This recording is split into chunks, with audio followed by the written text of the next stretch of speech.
यह दुनिया का दुत्कारा हुआ एक तुच्छ जानवर है, पर जैसे ही मैं इसे बुलाता हूँ मेरा रोम रोम खुशी से भर जाता है। मैं इसे गले लगाता हूँ और प्यार से चूमता हूँ। यह देख मेरे सहपाठी मेरा मजाक उड़ाने लगते हैं, मुझे दुनिया का सबसे बड़ा मूर्ख कहते हैं। यहाँ तक कि मिस्टर वेल्स, जिन्हें कभी मुझ पर बहुत उम्मीदें थीं, अब मुझे अपनी मेहनत बर्बाद करने के लिए बुरी तरह कोस रहे हैं।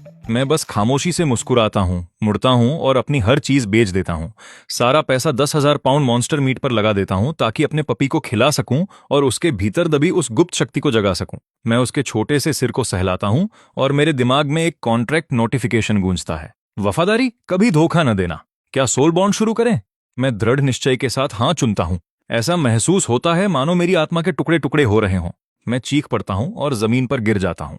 मेरे आसपास के सहपाठियों को लगता है कि मैं यह दर्द झेल नहीं पाया और वे फिर से मेरा मजाक उड़ाने लगते हैं। मेरी गर्लफ्रेंड विलो, जो स्कूल की सबसे खूबसूरत लड़की है, मेरे पास आती है। थोड़ी माफी के भाव के साथ वह धीरे से कहती है, हम जैसे साधारण परिवारों के लिए कॉलेज ट्रायल ही ऊपर उठने का एकमात्र मौका है। लियाम, जो एक लांसर नाइट है, ने मेरे साथ टीम बनाने के लिए हाँ कह दिया है, इसलिए मैं तुम्हारे साथ नहीं जा पाऊंगी। मैं आराम से उठता हूँ और जवाब देता हूँ, कोई बात नहीं।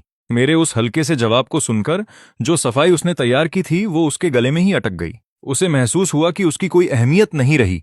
वह गुस्से में नाक सिकोड़ती है और बिना किसी अफसोस के वहां से चली जाती है। उसके साथ खड़ी लड़कियां मुझे घृणा भरी नजरों से देखती हैं। वो बस शांत रहने का नाटक कर रहा है। विलो, तुमने कुछ गलत नहीं किया। तुम क्यों उसके सामने गिड़गिड़ा रही हो? उसका वह छोटा सा पपी ही तुम्हारे लायक है। लेकिन अभी मैं उन दोनों पर कोई ध्यान नहीं दे रहा, क्योंकि सोल बॉन्ड पूरा होते ही मुझे पता चलता है कि मेरे पपी ने ट्रिपल ग्रेड प्रतिभा हासिल कर ली है। लालची भूख, यह जिसे भी खाएगा उसे शुद्ध ऊर्जा में बदल देगा। कोई सीमा नहीं। अंतहीन विकास, हर बाधा को तोड़कर आगे बढ़ना, तो मेरी सारी तकलीफ बेकार नहीं गई। पूरे शिये में ट्रिपल ग्रेड प्रतिभा वाले लोग उंगलियों पर गिने जा सकते हैं। जब भी कोई ऐसा पैदा होता है, देश उसे सर्वोच्च सुरक्षा देता है, क्योंकि उनकी शक्ति बहुत ही विशाल होती है। मैं पपी को उठाता हूं और सीने से लगा लेता हूं। अब से तुम्हारा नाम शैडो है, तुम्हें मेरे लिए कड़ी मेहनत करनी होगी। शैडो खुद को चाटता है और बेहद खुश दिखता है। मैं उसे मांस का टुकड़ा देता हूं और कुछ ही पलों में वह उसे चट कर जाता है। सामान्य गुणवत्ता का मांस खा लिया गया। इवोल्यूशन पॉइंट्स में आधा अंक जुड़ा। जैसे ही नोटिफिकेशन बजता है, शैडो का शरीर थोड़ा सा बड़ा हो जाता है और उसके सभी मूल आंकड़े एक अंक बढ़ जाते हैं। यह सिर्फ मांस के एक साधारण टुकड़े का असर है। अगर यह और ज्यादा खाएगा तो यह कितना भयानक हो सकता है। यह सोचकर मेरा दिल जोरों से धड़कने लगता है। और जो मुझे और भी हैरान करता है, मेरी अपनी ताकत भी बढ़ गई है। तो मेरी चीट एबिलिटी समन की ऊर्जा का कुछ हिस्सा मुझे वापस देती है। मैं तुरंत 60 लाख खर्च कर 10,000 पाउंड म्यूटेटेड मॉन्स्टर मीट खरीदता हूँ। फिर बस एक सोच के साथ शैडो को बुलाता हूँ। उसके सामने मांस का वो ढेर देखकर शैडो के भीतर जबरदस्त भूख जाग उठती है। वह अपने जबड़े खोलता है और मांस के हर टुकड़े को तेजी से निगलते हुए ऊर्जा में बदलने लगता है। हर कौर के साथ अंतहीन ऊर्जा शैडो के शरीर में भर रही है और वो पल पल आंखों के सामने बड़ा हो रहा है। उसी पल मुझे अपने शरीर का हर हिस्सा मजबूत होता महसूस हो रहा है। आधे घंटे बाद शैडो 2 मीटर से ज्यादा बढ़ चुका है और मेरे सभी आंकड़े 10 अंक बढ़ गए हैं, जो किसी भी क्लास में सबसे अलग दिखने के लिए काफी हैं। शैडो की चीट जैसी बढ़त मुझे दूसरों के साथ फासला तेजी से कम करने में मदद करती है। यह सोचकर मैं और देरी नहीं करता। मैं सिस्टम पर इवॉल्व बटन दबा देता हूं। जैसे ही मैं कंफर्म करता हूं, शैडो के अंदर मौजूद वो भयानक प्रतिभा का केंद्र हिल उठता है और काली विकासवादी ऊर्जा की लहरें फूट पड़ती हैं। कोशिकाएं विभाजित हो रही हैं, जीन फिर से जुड़ रहे हैं, जीवन एक उच्च स्तर पर छलांग लगा रहा है। आपके समन शैडो ने रेन कौशल हासिल कर लिया है। बधाई हो, आपके समन शैडो ने एक नई प्रतिभा हासिल की है, टाइटन फॉर्म। यह शरीर के आकार को तिगुना कर ताकत और सुरक्षा को 300% बढ़ाता है और गति को 50% घटा देता है। इस विकास के बाद शैडो के सभी आंकड़े 50 अंकों के पार हो गए हैं और वो भी केवल पहले लेवल पर। टॉप टीयर समन भी इसकी बराबरी नहीं कर सकते। इंसान समन को 4 रैंकों में बांटते हैं, लो, मिड, हाई और टॉप, और इसका मानक प्रतिभा है। एस ग्रेड का मतलब है हाई टीयर, डबल एस मतलब टॉप टीयर। जहां तक ट्रिपल एस ग्रेड प्रतिभा वाले समन की बात है, महान शिये में ऐसा कभी नहीं हुआ। मैं शैडो को आराम करने के लिए घर ले जाता हूं। कल के कॉलेज ट्रायल में किस तरह के मॉन्स्टर्स सामने आएंगे, यह देखने के लिए तैयार। अगले दिन अनगिनत परीक्षार्थी प्लाजा में इकट्ठा होते हैं और मिस्टर वेल्स डंजन में प्रवेश करने के विवरण समझा रहे हैं। इस साल का कॉलेज ट्रायल कई टॉप हाई स्कूलों के छात्रों को एक साथ लाता है और तनाव चरम सीमा पर है। लियाम, जो आत्मविश्वास से भरा था, अब घबराहट से पसीने में तरबतर है। एथन, क्या तुम सच में आ रहे हो? छोड़ दो, अपनी बेइज्जती मत करवाओ। एक कहावत है, अगर तुम कभी मुकाबला नहीं करोगे तो तुम खुद को यह तसल्ली दे सकते हो कि तुम कभी हारे नहीं। बात करने वाला हारून है। उसके बगल में मेज रोब्स पहने विलो खड़ी है, जो लंबी और सुंदर है। साफ है कि वे एक टीम में है। मुझे इन सब से कोई फर्क नहीं पड़ता। जैसे ही घंटी बजती है, 4 कांसे के दरवाजे एक साथ खुलते हैं और दरारों से ठंडी डरावनी हवा बाहर आती है। बिना किसी हिचकिचाहट के छात्र अपने आवंटित डंजन की जांच करते हैं। खेल खत्म। क्लाउड हेवन सेकेंड को बोन बरियल फॉरेस्ट मिला है, जो सबसे ज्यादा फेलियर रेट वाले डंजन में से एक है। सभी डंजन की कठिनाई एक समान है। इसमें डींग मारने वाली क्या बात है? बेशक थर्ड हाई शिकायत नहीं करेगा, उन्हें आसान वाला मिल गया है। यह सुनकर मिस्टर वेल्स तुरंत अपने पीछे खड़े छात्रों की ओर मुड़ते हैं। बोन बरियल फॉरेस्ट में इलाका बहुत जटिल है और झाड़ियां बहुत घनी हैं। तुम्हें एम्बुश यानी घात लगाकर किए गए हमलों से सावधान रहना होगा। अपने आसपास हर चीज पर नजर रखें। फिर मिस्टर वेल्स कुछ निकालते हैं जो घड़ी जैसा दिखता है। यह इंजीनियरों द्वारा बनाया गया एक रिकॉर्डर है और यह डंजन के अंदर से आपके स्कोर हम तक भेजता है। एक और घंटी बजती है, जो कॉलेज ट्रायल की आधिकारिक शुरुआत का संकेत है। सफेद कवच में एक लड़की, जिसके बाल बर्फीले नीले हैं और चेहरा बेहद खूबसूरत है, वह सबसे पहले डंजन में प्रवेश करती है। वह थर्ड हाई की क्रिस्टल है। वह अकेले जा रही है। टीम में जितने ज्यादा लोग होंगे, स्कोर उतना ही कम होगा। जिसमें असली हुनर होता है, वो अकेले ही जाता है। प्लाजा के चारों ओर बैठे युवा छात्रों की भीड़ उत्साह से भर जाती है। इरादे के एक झटके के साथ मैं डंजन से जुड़ जाता हूं और सफेद रोशनी मुझे अकेले घेर लेती है। मैं भी अकेले ही जा रहा हूं। जैसे ही हर छात्र अंदर जाता है, एक 20 साल के अधेड़ उम्र का आदमी अपना हाथ हिलाता है और 4 वाटर स्क्रीन्स रोशनी से चमक उठती हैं। तभी सफेद रोशनी की एक चमक। क्लाउड हेवन सेकेंड का एक छात्र स्वेच्छा से डंजन से बाहर आ गया है। क्लाउड हेवन सेकेंड के शिक्षक एक दूसरे को देखते हैं और खामोशी से अपना सिर झुका लेते हैं। मजाक उड़ाती नजरों को महसूस कर प्रिंसिपल मेसन का चेहरा काला पड़ जाता है और वह बिना कुछ कहे वाटर स्क्रीन को घूरते रहते हैं। फिर धीरे धीरे बदलती सतह पर एक अकेला युवक दिखाई देता है, जो अपने आसपास के घने जंगल का जायजा ले रहा है। प्रिंसिपल मेसन हैरान होकर तुरंत कहते हैं, क्या क्लाउड हेवन सेकेंड ने कल की क्लास अवेकनिंग में कोई प्रतिभाशाली छात्र पैदा किया है? यह सुनकर मिस्टर वेल्स को समझ नहीं आता कि क्या जवाब दें। वे अच्छी तरह जानते हैं कि मैं सिर्फ एक साधारण समनर हूं। डंजन के अंदर थोड़े चक्कर आने के बाद मैं जल्दी ही होश में आता हूं और अपने आसपास का जायजा लेता हूं। अचानक कुछ ऊपर से नीचे गिरता है। बिना एक पल की देरी के मैं अपना बायां हाथ बंद करता हूं और 1 मीटर लंबा जादुई स्टाफ मेरी हथेली में प्रकट हो जाता है। एक मोटे ड्रम जैसा गहरा हरा कीड़ा ऊपर से नीचे कूदता है। उसका सिर चौड़ा होकर भयानक दांतों की कतारें दिखाता है। मैं स्टाफ को मजबूती से पकड़ता हूं और उसके सिरे से सफेद रोशनी की एक किरण निकलकर सीधे कीड़े के शरीर के आर पार हो जाती है। साफ 2 टुकड़ों में कटकर वह टूटी हुई पतंग की तरह जमीन पर गिरता है। आपने वेनम टूथवर्म को मार दिया है। 5 अनुभव प्राप्त हुए। उसी पल मेरी कलाई पर लगा डिवाइस चमकता है। स्कोर 15 अंक बढ़ गया। बाहर हर कोई हैरान है। क्या वो समनर नहीं है, लेकिन वो रिफ्लेक्स और गति केवल वही कर सकता है जिसमें उच्च चपलता हो। मिस्टर वेल्स भी उतना ही हैरान दिखते हैं। उन्होंने मुझे कॉम्बैट प्रैक्टिस में अच्छा करते देखा था, लेकिन ऐसा कुछ कभी नहीं। कीड़े को मारने के बाद मैं जंगल में और गहराई तक जाता हूं। तभी हवा में अजीब सी चीखों के साथ छोटी और बदसूरत हरे रंग की त्वचा वाले जीव दिखाई देते हैं।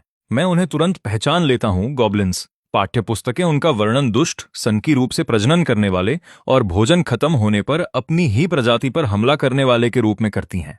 मैं लगभग 50 या 60 की गिनती करता हूं। इतने सारे लोगों के एक साथ मुझ पर हमला करने पर मेरा काम तमाम हो जाएगा। इसलिए मैं अपने मन में शैडो को बुलाता हूं। सफेद रोशनी चमकती है और जंगल में एक लंबी डरावनी भेड़िए की हुंकार गूंजती है। शैडो की ठंडी आंखों ने दौड़ते हुए गॉब्लिन्स को लॉक कर लिया है। दांत बाहर हैं।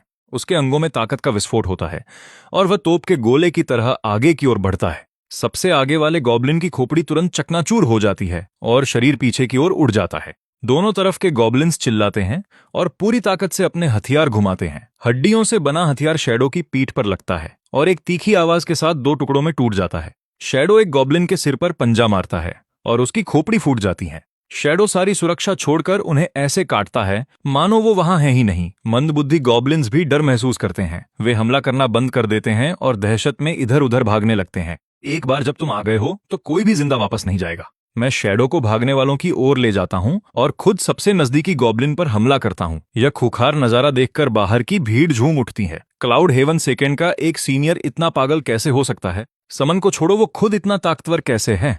जरूर वो चीटिंग कर रहा है। क्लाउड हेवन सेकेंड के व्यूइंग एरिया में फ्रेशमैन और सोफोमोर छात्र उत्साह से पागल हो रहे हैं। सिर्फ 10 मिनट पहले जब लोगों ने देखा कि मेरा सामना गॉब्लिन से हुआ तो लगभग सभी को लगा कि मैं एलिमिनेट हो जाऊंगा, और अब मैं अपने एक जानवर के साथ गॉब्लिन की सेना को काट रहा हूं। यह देखकर प्रिंसिपल मैसन खुशी से चमक उठते हैं। इतनी जल्दी इस स्तर तक पहुंचने के लिए कम से कम यह बी ग्रेड प्रतिभा है, और वो भी ग्रोथ टाइप। संभावित प्रतिद्वंद्वी एक हाई टियर समन है। क्या क्लाउड हेवन सेकेंड आखिरकार एक ऐसा जीनियस पैदा कर रहा है जो स्कूल का नाम रोशन करेगा? वह तुरंत मुड़ते हैं। एथन का स्कोर अभी क्या है? रिकॉर्डर के अनुसार वह 560 पर है। क्लाउड हेवन सेकंड में पहले नंबर पर, लेकिन थर्ड हाई की क्रिस्टल और भी खतरनाक है, 830, सबसे बहुत आगे। यह सुनकर प्रिंसिपल मेसन और अन्य शिक्षक लंबी सांसें भरते हैं। डंजन में गए 20 मिनट से भी कम हुए हैं और वह स्कोर पहले से ही प्रांतीय टॉप स्कोर की दौड़ में है। डंजन के अंदर हर गॉब्लिन के शव से रोशनी की गेंदें उठती हैं और मुझ में समा जाती हैं। मेरा लेवल 2 तक पहुंच गया है, स्पिरिट 5 अंक बढ़ गई है। यह एक साधारण क्लास की कमजोरी है। भले ही मैं लेवल अप करता रहूं, लेकिन बाद में अंतर बढ़ता ही जाता है। अंत में एक नापार होने वाली खाई बन जाता है, लेकिन मैं इसे उस ऊर्जा से भर सकता हूं जो शैडो मुझे वापस देता है। मेरा स्कोर पहले ही क्वालिफाइंग लाइन पार कर चुका है, जिससे अकादमी में प्रवेश पक्का हो गया है। लेकिन मेरा लक्ष्य इससे कहीं आगे है। अभी शैडो गॉब्लिन के शवों को चबा रहा है। शैडो, आगे बढ़ो, शिकार तो अभी शुरू हुआ है। गॉब्लिन्स हमेशा झुंड में चलते हैं। यहाँ वॉर पार्टी का दिखना मतलब आसपास और भी होंगे। 10 मिनट बीत गए पर एक भी दुश्मन नहीं मिला, जो मेरे शक को और गहरा कर रहा है। इसे काल कोठरी कहते हैं, पर यह एक अलग ही छोटी दुनिया जैसी है। यहाँ की हर चीज अपने आप प्रतिक्रिया नहीं देती। यह बिल्कुल असली दुनिया के प्राकृतिक नियमों पर चलती है। अचानक हवा में हड्डियों के कई भाले लहराए और गॉब्लिन्स हर तरफ से टूट पड़े, चीखते हुए और हथियार तानकर। मेरे चेहरे पर डर की एक लकीर भी नहीं थी। मेरी लाठी तलवार में बदल गई और मैंने पलक झपकते ही एक गॉब्लिन का सिर धड़ से अलग कर दिया। मानो मुझे परम ज्ञान मिल गया हो। मैं इन कमजोर जीवों को चीरता चला गया। हर बार हर कतरन बिल्कुल सटीक थी। उस पल में मैं हवा में तितली सा नाच रहा था, जैसे मौत के साये में मेरे पर लग गए हों। यह लड़ाई इतनी शालीन थी कि कलासी लगी और बाहर बैठे दर्शक रोमांच से झूम उठे। क्लाउड हेवन के छात्रों और शिक्षकों सब के सब खुशी से झूम उठे। उसकी युद्ध कला अद्भुत है। इसने जरूर बहुत कड़ी मेहनत की होगी, और उसकी तलवारबाजी तो उससे भी बेहतर है। हर बार गले को चीरता हुआ गया, 1 मिलीमीटर की भी चूक नहीं। अब तो वे सिर्फ मुझे ही देख रहे थे। हर एक नजर मुझ पर टिकी थी। मिस्टर वेल्स के होंठ फड़फड़ाने लगे। हाई स्कूल के 3 सालों में उन्होंने मुझे कभी कॉम्बैट प्रैक्टिस में तलवार उठाते नहीं देखा था। लड़के ने तो कमाल कर दिया। बुरी खबर है, वे लेवल 6 के बरसेरकर गॉब्लिन्स हैं और अभी तरी बचे हैं। ईथन मुसीबत में है। ठहरो, वहां फायर गॉब्लिन्स और फ्रॉस्ट गॉब्लिन्स भी हैं। अकेले गॉब्लिन नेस्ट पर हमला करना बहुत जोखिम भरा है। हर शिक्षक का दिल चिंता से बैठ गया। इन नए गॉब्लिन्स के आते ही बाकी गॉब्लिन्स में हिम्मत आ गई और वे अंधे होकर हमला करने से रुक गए। जैसे ही फायर गॉब्लिन्स ने मंत्र पढ़ना शुरू किया, मुट्ठी भर आग के गोले मेरी तरफ लपके। मैंने एक एक गोला टाला। जब एक गॉब्लिन ने मुझ पर झपट्टा मारा तो मैंने भाला बचाकर उसका गला दबोचा और दूसरे आग के गोले की तरफ फेंक दिया। भीषण लपटें उठीं और पल भर में गॉब्लिन को निगल गई। मैं एक इंसान तोप बना रहा, गॉब्लिन्स को गोले की तरफ फायर गॉब्लिन्स पर दागता रहा। हे भगवान, क्या तुम ऐसा कर सकते हो? बाहर देख रहे हर छात्र के होश उड़ गए और मिस्टर वेल्स फटी आंखों से देखते रह गए। उन्हें यकीन था कि उन्होंने ऐसा कोई दांव नहीं सिखाया था। अब तक मैंने फायर गॉब्लिन्स को भ्रम में डाल दिया था। अगर वे वार करेंगे तो अपने ही साथियों को मारेंगे, अगर नहीं तो वे मरेंगे। उन्हें चक्कर खिलाने के बाद शैडो पीछे से आया और उन्हें खत्म करने लगा। 100 से ज्यादा गॉब्लिन्स में से कुछ ही बचे और उनके पास भागने के अलावा कोई चारा न था। इस बार मैंने उन्हें खत्म नहीं किया, मैं बस उनके पीछे हो लिया, सीधे उनकी मान नष्ट करने के लिए। मैं गुफा के अंदर गया, तभी दीवारों से कुछ दुबले पतले हरे शरीर नीचे गिरे। मैंने अपनी पकड़ मजबूत की और तलवार एक झटके में आर पार हो गई। गॉब्लिन के सिर और शरीर अलग होकर गिरे और बाकी 2 शैडो के जबड़ों में फंस गए। एक कुरकुरी आवाज और शैडो ने उन्हें गटक लिया। तभी मोड़ पर अनगिनत मशालें दिखाई दी। मेरे हाव भाव बदल गए और मैं तेजी से पीछे हटा। गुफा की दीवारों पर कई आकृतियां मंडराने लगी। चेहरा सख्त कर, मैंने चिल्लाकर कहा। शैडो का शरीर भयानक गति से फैलने लगा, अपनी फॉर्म को कसते हुए। यह आगे बढ़ा और गॉब्लिन्स को हवा में ही उड़ा दिया। आसपास के गॉब्लिन्स गुड़ियों की तरह बिखर गए और एक जोरदार वार ने उन्हें खून के लोथड़े में बदल दिया। तभी धरती को हिला देने वाली एक दहाड़ गूंजी। एक दानवाकार प्राणी सामने आया, गर्दन पर घने बाल, उभरी हुई मांसपेशियां, छोटी इमारत जैसा शरीर, शैडो को गुस्से में घूरते हुए। मेरा चेहरा सख्त हो गया। यह बॉस है। ट्रॉल ने कदम बढ़ाया और गुफा उसके हर कदम के साथ कांप उठी। शैडो डरे बिना सीधा भिड़ गया। उसके पंजे काली रोशनी से ढके थे। उसने ट्रॉल पर पहला वार किया और 4 गहरे घाव कर दिए। दर्द से कराहते हुए ट्रॉल का गुस्सा 7वें आसमान पर पहुंच गया। उसने अपने मीटर भर चौड़े हाथों से शैडो का सिर पकड़ा और जोर से जमीन पर दे मारा। शैडो के अंग ढीले पड़ गए, मुंह से खून बह रहा था और वह दर्द से चीख उठा। शैडो को फंसा देख मैंने तुरंत अपनी क्लास स्किल इस्तेमाल की, पावर सारे बेस स्टेट्स 20% बढ़ा दिए। सफेद रोशनी की लकीरें शैडो के चारों ओर लिपटी और उसने तुरंत पलटवार किया। ट्रॉल को जमीन पर पटक दिया और एक ही बार में मांस का टुकड़ा नोच लिया। ट्रॉल की आंखें खून सी लाल हो गईं और उसने ब्लड लस्ट स्किल चालू कर दी। दोनों उलझ गए और हाथापाई हर पल और भयानक होती गई। मैंने पावर सक्रिय रखी और रिस्टोर कास्ट किया। शोर सैकड़ों मीटर दूर तक गूंज रहा था। बॉस से लड़ने वाला ये दीवाना कौन है? 3 लोगों की एक टीम दौड़ती हुई आई, मदद करने और क्रेडिट लेने के इरादे से। पर वहां पहुंचते ही वे ठिठक गए, क्योंकि कोई टीम नहीं, सिर्फ मैं अकेला बॉस से लड़ रहा था। तभी हाथ में तलवार लिए मैंने आखिरी वार किया और ट्रॉल का हेल्थ बार 0 हो गया। आसपास का कोई भी छात्र बीच में आने की हिम्मत नहीं कर सका। लियाम और विलो भी वहीं थे, दोनों दंग रह गए। यह एक ही दिन में ऐसा हो गया। तभी 4 लोगों की एक और टीम आई। यह ऑनर्स क्लास का रेयान था। उम्मीद न थी कि हमारे स्कूल में तुम जैसा खिलाड़ी है। तुम्हारा समन बुरी तरह घायल है, मदद चाहिए, हमारे पास हीलर है। बात खत्म होते ही रेयान को पीछे खड़ी लड़की ने लात मार दी। हम ठीक हैं, शुक्रिया। वहां से जाते हुए उनकी नजर मेरी कलाई पर स्कोर पर पड़ी। 5-3-20। लानत है। तभी विलो आई। उसके गाल लाल थे। जैसे ही वह करीब आई, शैडो की खून जैसी लाल आंखें उस पर जम गईं। विलो को लगा जैसे वह ठंडे गड्ढे में गिर गई हो। पैर कांपने लगे। मैंने मुड़कर देखा तक नहीं। डर था कि कहीं फिर उसकी मीठी जाल में न फंस जाऊं। मैं वापस गुफा की ओर बढ़ा, शैडो को और मजबूत होने के लिए खाने दिया। शैडो ने हर मॉन्स्टर का काम तमाम कर दिया और एक ऊर्जा का कोकून उसे घेर लिया। यह विकास पिछले बीस्ट किंग स्टेज से कहीं आगे था। सोच रहा था कि जब यह बाहर निकलेगा तो इसकी शक्ति क्या होगी। जल्द ही नुकीले पंजों की एक जोड़ी ने कोकून को फाड़ दिया। शैडो के बाल गहरे नीले हो गए थे, भव्य और ठंडे। उसे नई स्किल मिली, इंटिमिडेट और फ्लेम, और उसका टैलेंट भी एक दर्जा बढ़ गया। कुल मिलाकर एक पूर्ण कायापलट। कॉलेज ट्रायल में 1 घंटा बचा था। मैं शैडो पर सवार होकर अन्य मॉन्स्टर ठिकानों को ढूंढने निकला। 10 मिनट बाद मैं और शैडो एक और बॉस टेरिटरी में थे। Level 15 twisted tree king. मुझे उसकी तरफ बढ़ते देख बाहर खड़े प्रिंसिपल मेसन की त्योरियां चढ़ गईं। उन्हें पता था कि ट्री किंग की हेल्थ और हमला ट्रॉल से 2 गुना है और मैं सिर्फ लेवल 4 पर हूं। इतना बड़ा फासला पाटना पूरे देश में लाखों में एक होता है। काल कोठरी के भीतर दलदली जमीन पर पैर रखते ही लाल आंखों वाले पेड़ों के तने फटे और वे अपनी जगह से उखड़कर मुझ पर झपटे। मैंने डर के बिना सीधे हमला बोला और लाठी से तलवार निकाली। पलक झपकते ही मैंने 5 बार वार किया। इतनी तेज कि आफ्टर इमेज छोड़ गया और डालियां कटकर गिर गईं। मेरी नजरें ठंडी थीं। 3 तेज कदमों में मैं ट्री हंट के पास पहुंचा और अपनी तलवार उसके फटे मुंह में घुसा दी।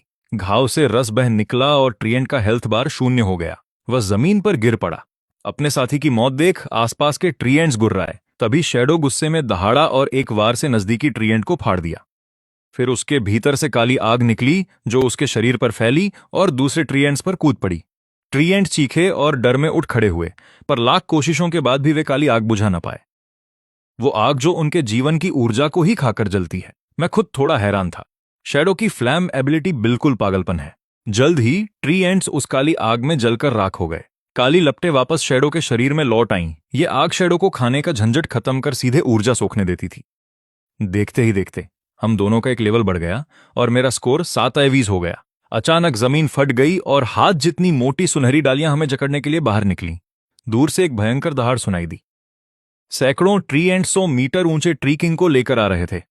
मैं धीरे से पीछे हटा, भले ही मेरे सारे स्टेट्स पंजी से ऊपर थे, पर उस चीज से भिड़ना मौत को दावत देना है। मैं अपनी सीमाएं जानता हूं। शैडो, जाकर इन्हें खत्म करो। मजबूत दुश्मन हमेशा समन के लिए होते हैं। शैडो की आंखों में बर्बर चमक आई। काली आग शरीर पर भड़की और वह अपनी सबसे मजबूत फॉर्म में सीधा ट्विस्टेड ट्री किंग पर झपटा। काली आग ने रास्ते में आने वाली हर चीज को निगल लिया। ट्री एंड्स दर्द से चीख रहे थे। मैंने मौके का फायदा उठाकर हार्वेस्ट किया और उन्हें मरते देखा। ट्री किंग ने एक लंबी दहाड़ भरी और अनगिनत सुनहरी डालियां शैडो पर बरसा दी। शैडो ने डिफेंस की परवाह नहीं की और सीधे ट्री किंग के मुख्य शरीर पर हमला बोला। उसके पंजों की काली रोशनी ने ट्री किंग की छाल उधेड़ दी। ट्री किंग का चेहरा गुस्से से विकृत हो गया और उसकी हर डाली ने शैडो को घेरा, पर शैडो ने जख्म के बदले जख्म देने की ठानी। काली आग धीरे धीरे ऊपर चढ़ने लगी और ट्री किंग की आंखें खौफ से भर गईं। वह महसूस कर सकता था कि उसकी जान धीरे धीरे खत्म हो रही है। ट्री किंग डर गया, भागने की कोशिश की, पर शैडो दहाड़ा और काली आग जंजीर बनकर उसे बांध गई। शैडो के वार और हिंसक हो गए। रयान और उसके साथी जो मदद करने आए थे सन्न रह गए, चेहरे पर खौफ था। लेवल 15 का ट्री किंग पूरी तरह पिट रहा था। यह देखकर मैं भी हैरान था। तभी एक जोरदार धमाके की आवाज गूंजी। ट्विस्टेड ट्री किंग गिर पड़ा। मुझसे सफेद रोशनी उठी। मेरा लेवल 8 हो गया और रिकॉर्डर स्कोर 3000 बढ़ गया। बाकी बचे ट्रिएंट्स तुम्हारे हुए तुम चारों के। यह स्कोर पाना बहुत आसान था। साशा का मुंह थोड़ा खुला रह जाता है। उनके स्कोर 10 मिनट से कुछ ही ज्यादा समय में एलीट अकादमी के लिए न्यूनतम प्रवेश सीमा तक पहुंच गए हैं। पहले जब भी हमारा सामना मॉन्स्टर से हुआ हमने अपनी पूरी जान लगा दी, लेकिन एथन का शैडो तो बहुत ही डरावना है। हम इन्हें चाहे जैसे भी मारें, उनमें से कोई भी वापस मुड़कर देखने की हिम्मत नहीं करता। अब तक सारी काली लपटें वापस शैडो के शरीर में समा चुकी हैं। अपने सामान्य रूप में शैडो 7 मीटर का हो गया है और मेरे सभी बेस आंकड़े 70 अंकों के पार चले गए हैं। मेरा लेवल अभी 10 पर पहुंचा है। फर्स्ट क्लास एडवांसमेंट का समय आ गया है। यह कॉलेज ट्रायल खत्म हो चुका है। डंजन छात्रों को जबरन बाहर टेलीपोर्ट करना शुरू कर देता है और सफेद रोशनी में नहाए हुए छात्र वापस बड़े प्लाजा में लौटते हैं, जहां जोरों की चीयरिंग उनका स्वागत करती है। शैडो का 7 मीटर का रूप मेरे बगल में शांत बैठा है। उसने वाकई कर दिखाया। पहला स्थान। प्रिंसिपल मैसन और शिक्षक उत्साह से लाल हो रहे हैं। यह वाकई हैरान करने वाला है। वह खुद भी अविश्वसनीय रूप से मजबूत है। एक समनर के रूप में इतनी बड़ी तादाद में मॉन्स्टर्स को मारना, ऐसा पहले कभी नहीं सुना गया।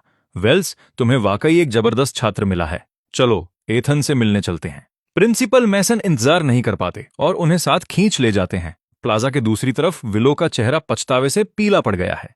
वह 1 घंटे पहले ही डंजन से बाहर आ गई थी, एलिमिनेट हो गई, और उसका स्कोर उसे किसी ऊंची अकादमी में भी नहीं पहुंचा पाएगा। यह सोचकर विलो की आंखों में जहर घुल जाता है। इस बीच क्रिस्टल को 3rd हाई के शिक्षक और प्रिंसिपल घेरे हुए हैं और वे आपस में आ भर रहे हैं।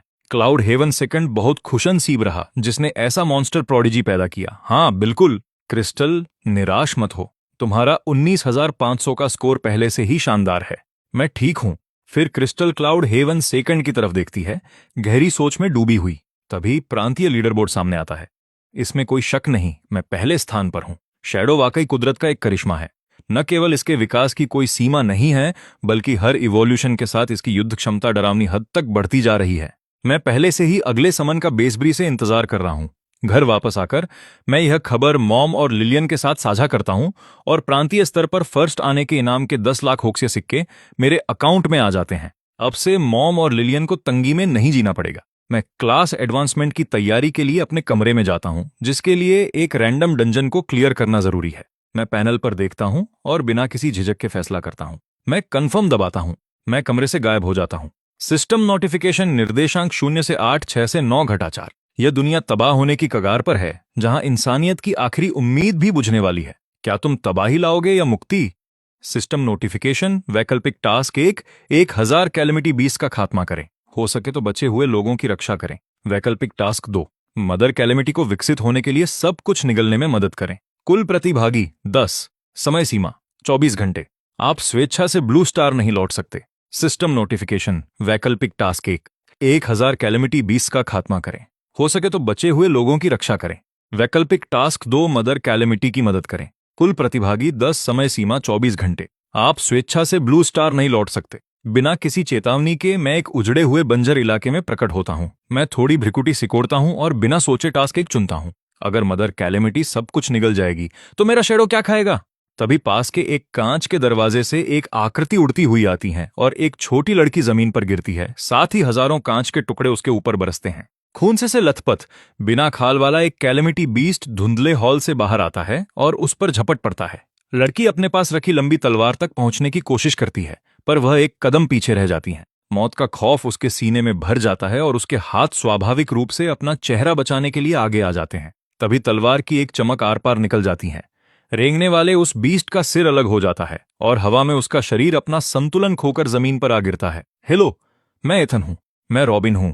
मैं अभी उससे इस दुनिया के बारे में पूछने ही वाला था। तभी एक तीखी महिला की आवाज गूंजती है, कुछ तो गड़बड़ है, सब पीछे हटो। रॉबिन का चेहरा तुरंत बदल जाता है और वह मुझे खींचकर वहां से ले जाने की कोशिश करती है। बिल्कुल उसके पूरा बोलने से पहले ही दूर से एक कार हमारी तरफ सीधे उड़ती हुई आती है। मैं जोर से झटका देकर रॉबिन को अपने पीछे फेंकता हूं और प्रहार रोकने के लिए अपने स्टाफ को आगे टिका देता हूं।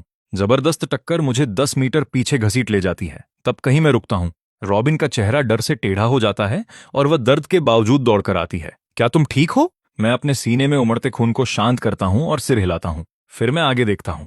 हमारे सामने 2 पैरों वाला एक कैलेमिटी बीस्ट खड़ा है जो नुकीले कांटों से ढका हुआ है। यह एक ब्लेड डेमन है। हम बच नहीं सकते। रॉबिन की आंखें गंभीर हैं। उसकी उंगलियां तलवार की मूठ पर कस गई हैं। ब्लेड डेमन तेज चलने लगता है और अगले ही पल वह जमीन को फाड़ते हुए आगे की ओर झपटता है।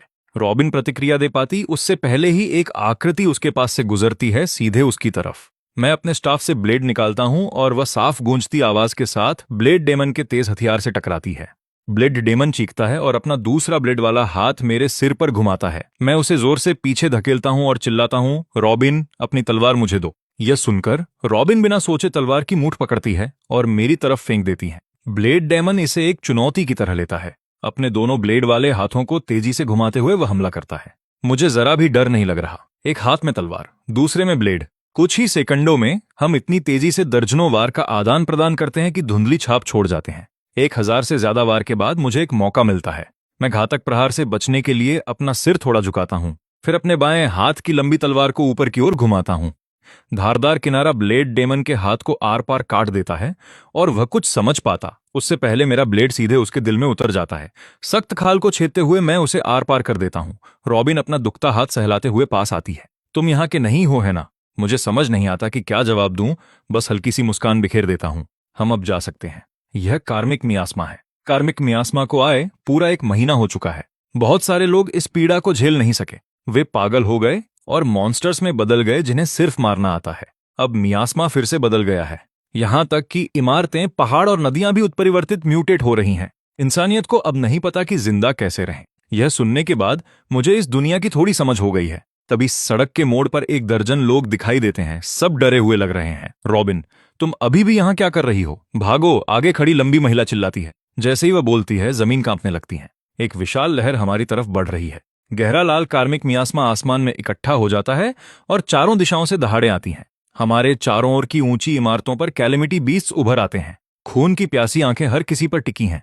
उसी फल गहरा लाल रंग एक दीवार बना लेता है जो हर किसी को घेर कर करीब आ रहा है। सबके कदम धीमे हो जाते हैं। दिल में मायूसी घुलने लगती है। हर कोई बड़ी मुश्किल से घूंट भरता है। रॉबिन, मेरे करीब रहो, लूना मेरी तरफ देखते हुए कहती है। यह सोचकर कि मैं किसी दूसरे सर्वाइवर ग्रुप से हूं, मैं उस पर ध्यान दिए बिना सीधा आगे बढ़ता हूं। रुको, तुम क्या कर रहे हो? हम घिर चुके हैं। हीरो बनने का यह वक्त नहीं है। नहीं नहीं नहीं, असल में मैंने उन्हें घेर रखा है। इतने सारे कैलेमिटी बीस्ट को मारने से मेरी रेटिंग आसमान छू लेगी। शैडो सफेद रोशनी की एक चमक के साथ 7 मीटर का साया पल भर में प्रकट होता है। इसकी दहाड़ से आसमान हिल उठा। शैडो की खड़ी आंखें सामने कैलेमिटी बीस्ट्स की लहर को ठंडी नजरों से घूर रही हैं। फिर वह सीधे टाइटन फॉर्म में बदल जाता है, 28 मीटर तक फैलकर, कुछ इमारतों से भी ऊंचा। शैडो के अंग जमीन पर टकराते हैं, जमीन को हजारों टुकड़ों में फाड़ देते हैं और एक मिसाइल की तरह वह कैलेमिटी बीस्ट की भीड़ में घुस जाता है। तपती गर्मी में हर कैलेमिटी बीस्ट मरने से पहले बस कुछ ही सेकंड तड़पता है और फिर पोषक तत्वों में बदल जाता है। पीछे खड़े सारे लोग डर और सदमे में जम गए, सावधान। अचानक 1 दर्जन के करीब कैलेमिटी बीस्ट्स हमारी तरफ दौड़ते हैं और लूना तुरंत चेतावनी देती है। उसके पैर मदद के लिए तेजी से चलते हैं, पर अगले ही सेकंड वह ठिठक जाती है। वह देखती है कि मैं पीछे नहीं हट रहा, बल्कि आगे बढ़ रहा हूं। एक हाथ में तलवार और दूसरे में ब्लेड, उन्हें गोभी की तरह काट रहा हूं। एक झटके में हर हमला करने वाला कैलेमिटी बीस्ट मृत पड़ा है। लूना का मुंह खुला रह जाता है। मुझ पर म्यूटेशन का एक भी निशान नहीं है। मुझे कमजोर होना चाहिए था। फिर लूना को कुछ याद आता है। आधा साल पहले सप्लाई ढूंढते वक्त उसे बिल्कुल मेरे जैसे लोग मिले थे, बिना किसी म्यूटेशन के, फिर भी अविश्वसनीय रूप से मजबूत। उन लोगों ने सर्वाइवर ठिकानों को बर्बाद कर दिया, लोगों को कैलेमिटी बीस्ट के सामने मरने के लिए छोड़ दिया, यहां तक कि भागने वालों की टांगें तोड़ दी। इंसान के रूप में कचरा, और उनकी हिम्मत देखो कि मुझसे कह रहे हैं कि हम एक जैसे हैं। वह बात लूना कभी नहीं भूली। ईथन उन लोगों जैसा नहीं है। उसने मेरी जान 2 बार बचाई है। लूना के मन की बात भांपते हुए रॉबिन ने जल्दी से कहा, कोई फर्क नहीं पड़ता, उससे दूर रहो। फिलहाल सारा ध्यान उसी ने खींच रखा है। जब तक मौका है निकलते हैं। लूना ने लंबी सांस ली। उसकी आंखों में नफरत की एक चमक थी। जैसे ही वे आगे बढ़े, बिजली की एक कड़क के साथ रास्ता बंद हो गया। यहां से कोई नहीं जा सकता। सुनहरे बालों वाला एक युवक हाथ में किताब थामे इमारत से बाहर निकला। उसने जादू किया और एक के बाद एक बिजली के गोले बनने लगे। उसी पल मेरे चेहरे के हाव भाव पूरी तरह बदल गए। मैंने अपनी तलवार घुमाई और खंजर उससे टकराया। एक बेहद खूबसूरत महिला मेरे सामने प्रकट हुई। मैंने बिना रुके वार किया, पर वह गायब होकर दूर जा खड़ी हुई। मैंने पैर जमाए और लपका, क्या तुम हमला नहीं करोगी? मेरे कहते ही इमारत से आग का एक बवंडर निकला और हम चिंगारियों के बीच टकरा गए। आग के बीच से उस हट्टे कट्टे इंसान ने जीभ चटकाकर कुछ कहा, क्या तुम वाकई एक समनर हो? झुलसाने वाली लपटें मेरे चेहरे पर पड़ी, पर मैंने ठंडे पड़ते हुए उसे तलवार से पीछे धकेल दिया। रीबर्थ डंजियन में अलग अलग गुटों के खिलाड़ी एक दूसरे को नहीं मार सकते। पकड़े गए तो सीधे वांटेड हो जाओगे, लेकिन गुटों में बंटे रीबर्थ डंजियन इसका अपवाद होते हैं। मैंने सोचा नहीं था कि कोई वाकई पहला टास्क चुनेगा। क्या सर्वाइवल बढ़ाने के लिए ये चुनना जरूरी था? कैलेमिटी बीस्ट का पलड़ा भारी है। जिसके पास थोड़ी भी अक्ल है वह समझ जाएगा कि क्या चुनना है। उन 6 को मुझे जाल में फंसा हुआ शिकार समझते देख मैंने शांति से पूछा, क्या तुमने यह कहावत सुनी है, सबसे बेहतरीन शिकारी अक्सर शिकार बनकर ही आते हैं? मैंने तुम्हें इतने खुलेआम बाहर बुलाया, क्या तुम्हें सच में लगता है कि मैं बिना किसी योजना के आया हूं? तुम सबने अभी बहुत खूबसूरती से बात की और उसकी कीमत पर मुझे तुम्हारी अंतिम संस्कार का मौका मिला। मैं धीरे धीरे मुस्कुराने लगा। दावत तैयार है, अब शैडो के दावत का समय है। चारों तरफ एक खूंखार दहाड़ गूंज उठी। काली लपटें सैकड़ों मीटर तक फैल गईं, विशाल काले भेड़िए को घेरे हुए। पलक झपकते ही वह 8 गुना बड़ा हो गया और भी खूंखार और डरावना लग रहा था। उनमें से हर एक की रूह तक दहशत कांप गई। विशाल भेड़िए को अपनी ओर आते देख चारों के पैरों से सिर तक एक बर्फीली सिहरन दौड़ गई। डर ने लगभग उनका मानसिक संतुलन ही बिगाड़ दिया। जैसे ही शैडो के पंजे गिरने वाले थे, उनमें से 3 किसी तरह दहशत तोड़कर अलग अलग दिशाओं में भागे। बदकिस्मत आखिरी वाले की तो चीख भी नहीं निकली। शैडो ने उसे एक ही पल में चीर डाला। यह देखकर बाकी सब पसीने पसीने हो गए। उन्होंने सोचा था कि समन को रोक लेना काफी होगा, पर एक समनर के तौर पर उसकी ताकत उनके बराबर थी। और यह जानवर बेहद मजबूत और विनाशकारी होने के अलावा दुश्मन पर नियंत्रण भी रखता था। उसे रोकने का तो ख्याल भी छोड़ दो। उसके सामने 3 मिनट टिकना बहुत मुश्किल होने वाला है। जैसे ही शैडो अगले शिकार की तरफ लपका, सुनहरे बालों वाले जादूगर ने दांत पीसे और किसी गुप्त भाषा में मंत्र बुदबुदाया। बिजली की लपटें गूंथ कर आधे मीटर मोटी जंजीरें बनी और शैडो के गले और अंगों को जकड़ लिया। इसे अभी मारो, मैं इसे बस 10 सेकंड के लिए ही रोक सकता हूं। इससे पहले कि वे कुछ कर पाते, शैडो के पंजे से जंजीरें टूटकर बिखर गईं। यह कैसे मुमकिन है? यह मेरी सबसे ताकतवर प्रतिभा है। वह जादूगर सदमे में देखता रह गया। मेरे एम्पावर कास्ट करने के बाद शैडो की ताकत और भी बढ़ गई। यह देखकर अब किसी की हिम्मत नहीं थी कि वह अपनी ताकत बचाए। वे अपने सबसे बड़े दांव लगाने लगे। वह महिला कई परछाइयों में बंट गई और अलग अलग कोणों से मुझ पर हमला करने लगी। अचानक उसके सिर के ऊपर बर्फ के नुकीले टुकड़े बने और बरसने लगे, जिससे उसे कदम पीछे हटाने पड़े। बर्फीले बालों वाली एक लड़की शान से आगे बढ़ी। उसके कदमों से जमीन पर पाला जमने लगा। जो भी कैलेमिटी बीस्ट करीब आया, पत्थर का बन गया। मैं इसी से रोकता हूं। आग वाला वह शख्स लपटों के साथ आगे बढ़ा। बाकी तीनों ने एक साथ मुझ पर वार कर दिया। तभी एक जोरदार दहाड़ गूंजी। दोस्तों, मेरा टांट एक्टिव है। पल भर में वे तीनों मुड़ गए और ढाल लिए हुए उस बड़े टैंक को घूरने लगे। तभी अपनी सुध-बुध खो चुके उन तीनों के पीछे विशाल काला भेड़िया प्रकट हुआ। अगले ही पल पंजों ने उन्हें चीर दिया। 3 लोग 4 टुकड़ों में बंट गए। फिर शैडो ने मुड़कर पास की एक इमारत पर हमला किया, जिससे पत्थर के अनगिनत टुकड़े उस महिला पर बरसे। पत्थर के टुकड़े उसके कपड़े और शरीर को आर पार कर गए। शैडो पल भर में उसके पास पहुंचा, पंजे उठाए और नीचे दे मारा। काली लपटों ने उसे पूरी तरह निगल लिया। दूसरी तरफ एक बर्फीला तूफान फट पड़ा। जहां जहां वह गया, इमारतें और जीव बर्फ की मूर्तियों में बदल गए। आग वाला वह शख्स वहीं बर्फ का पुतला बन गया। अब 7 शिकारों में से सिर्फ एक बचा था। जब सबने कातिलाना इरादे के साथ देखा तो उस जादूगर का चेहरा पीला पड़ गया। उसने बिजली की लहरें और गोले बरसाए। मैंने फुर्ती से उन सबको चकमा दे दिया। फिर तलवार के एक ही झटके से उस जादूगर का सिर धड़ से अलग हो गया। क्या तुम मदर कैलेमिटी के बारे में जानते हो? यह वह हस्ती है जो अनगिनत कैलेमिटी बीस्ट्स के चेतना पाने से बनी है। तुम मदर कैलेमिटी का शिकार करने जा रहे हो। उसे मारना ही सर्वोच्च रेटिंग पाने का एकमात्र तरीका है, और यही वह इकलौती चीज है जो इस दुनिया को थोड़ी राहत दे सकती है। फिर मिलेंगे ईथन, फिर मिलेंगे ईथन। हे भगवान दोस्त, तुम ईस्टर्न स्काई प्रोविंस के विक्टोरियन हो। कोई हैरानी नहीं कि तुम इतने ताकतवर हो। मेरे जवाब देने से पहले ही वह टैंक हैरान होकर बोल पड़ा। थोड़ी बातचीत के बाद हम सहज हो गए और मुझे पता चला कि उस टैंक का नाम रोलैंड है। मैंने उन्हें बताया कि मैं मदर कैलेमिटी को मारने की योजना बना रहा हूं, और उन्होंने बिना हिचकिचाहट के सहमति दे दी। हम तीनों फौरन शहर के केंद्र की ओर निकल पड़े। जल्द ही हम एक पुल पर पहुंचे और लाल आंखों वाले कैलेमिटी बीस्ट पागल होकर हमारी ओर लपके। शैडो पुल से कूदकर उन बीस्ट्स की भीड़ से टकराया जो पूरी सड़क पर भर गए थे। काली लपटें भड़क उठीं। मेरा चेहरा सख्त हो गया। मदर कैलेमिटी ने हमें देख लिया है। क्रिस्टल की आंखें ठंडी नीली पड़ गईं। उसके सिर के ऊपर नुकीले बर्फ के गोले बने और उसके एक इशारे पर पीछे से आ रहे बीस्ट्स पर बरस गए। अनगिनत बीस्ट्स कटकर गिरने लगे, पर वे आते ही जा रहे थे। शहर का हर बीस्ट हर दिशा से यहां जमा हो रहा था। मुझे दबाव महसूस होने लगा।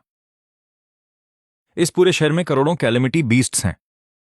अगर हम खुद को पूरी तरह थका भी दें, तब भी इन्हें खत्म नहीं कर पाएंगे। इसलिए मैंने चिल्लाकर कहा, सिर काटो, धड़ अपने आप गिर जाएगा। शैडो, जाओ मदर कैलेमिटी को मार गिराओ। यह सुनकर शैडो मुड़ा और पुल पार करने लगा। उस पार एक खतरनाक मौजूदगी थी, मदर कैलेमिटी। जैसे ही शैडो उस पार पहुंचा, धुंध से 15 मीटर लंबी गहरे लाल रंग की टेंटिकल निकली और उसने शैडो को जोर से दे मारा। कई इमारतें ढह गईं और शैडो 20 मीटर से भी दूर जाकर गिरा। शैडो दहाड़ा, धूल झाड़ी और मलबे से खड़ा हुआ, उसकी ठंडी आंखें मदर कैलेमिटी पर टिकी थीं। 60 मीटर से बड़ी एक विशाल आंख जिसमें अनगिनत छोटी आंखें थीं, वे सब शैडो को घूर रही थीं। शैडो से काली लपटें भड़कीं और वह हमला करने के लिए आगे लपका। शैडो की पूरी ताकत के साथ उस हमले से टूटी हुई इमारतें बुरी तरह हिल गईं। उस विशाल आंख की अनगिनत आंखों ने एक साथ झपक कर 15 लाल टेंटिकल्स को शैडो पर झोंक दिया। शैडो ने कुछ को तो चकमा दिया, पर बाकी से बच नहीं पाया। उसने काली रोशनी वाले पंजों से वार किया, पर धातु के टकराने जैसी आवाज आई। एक टेंटिकल ने शैडो को दूर फेंक दिया। उसने जो भी थोड़ी जमीन हासिल की थी वह पल भर में खत्म हो गई। इससे पहले शैडो अपनी ताकत और बचाव पर भरोसा करता था, लेकिन अब उस विशाल आंख और टेंटिकल्स के सामने उसमें से कुछ भी काम नहीं आ रहा था। एक दहाड़ के साथ काली लपटें बेकाबू होकर भड़कीं और झुलसाने वाली गर्मी चारों तरफ फैल गई। शैडो ने आर पार की लड़ाई का मन बनाकर खुद को आगे झोंक दिया। इधर मेरा तनाव बढ़ रहा था। अपनी रूहानी कड़ी से मैं शैडो की कम होती ताकत को महसूस कर पा रहा था। तभी क्रिस्टल ने आंखें खोली। Frost inhalation. एक ही पल में अनगिनत 20 बर्फ के टुकड़ों में बदल गए। मौका पाकर मैंने शैडो को मदर कैलेमिटी के पीछे जाने का इशारा दिया। अब सिर्फ एक ही मौका है, शैडो को इवॉल्व करना होगा। जल्द ही हम तीनों शहर के केंद्र पर पहुंच गए। आगे से एक दहाड़ सुनाई दी।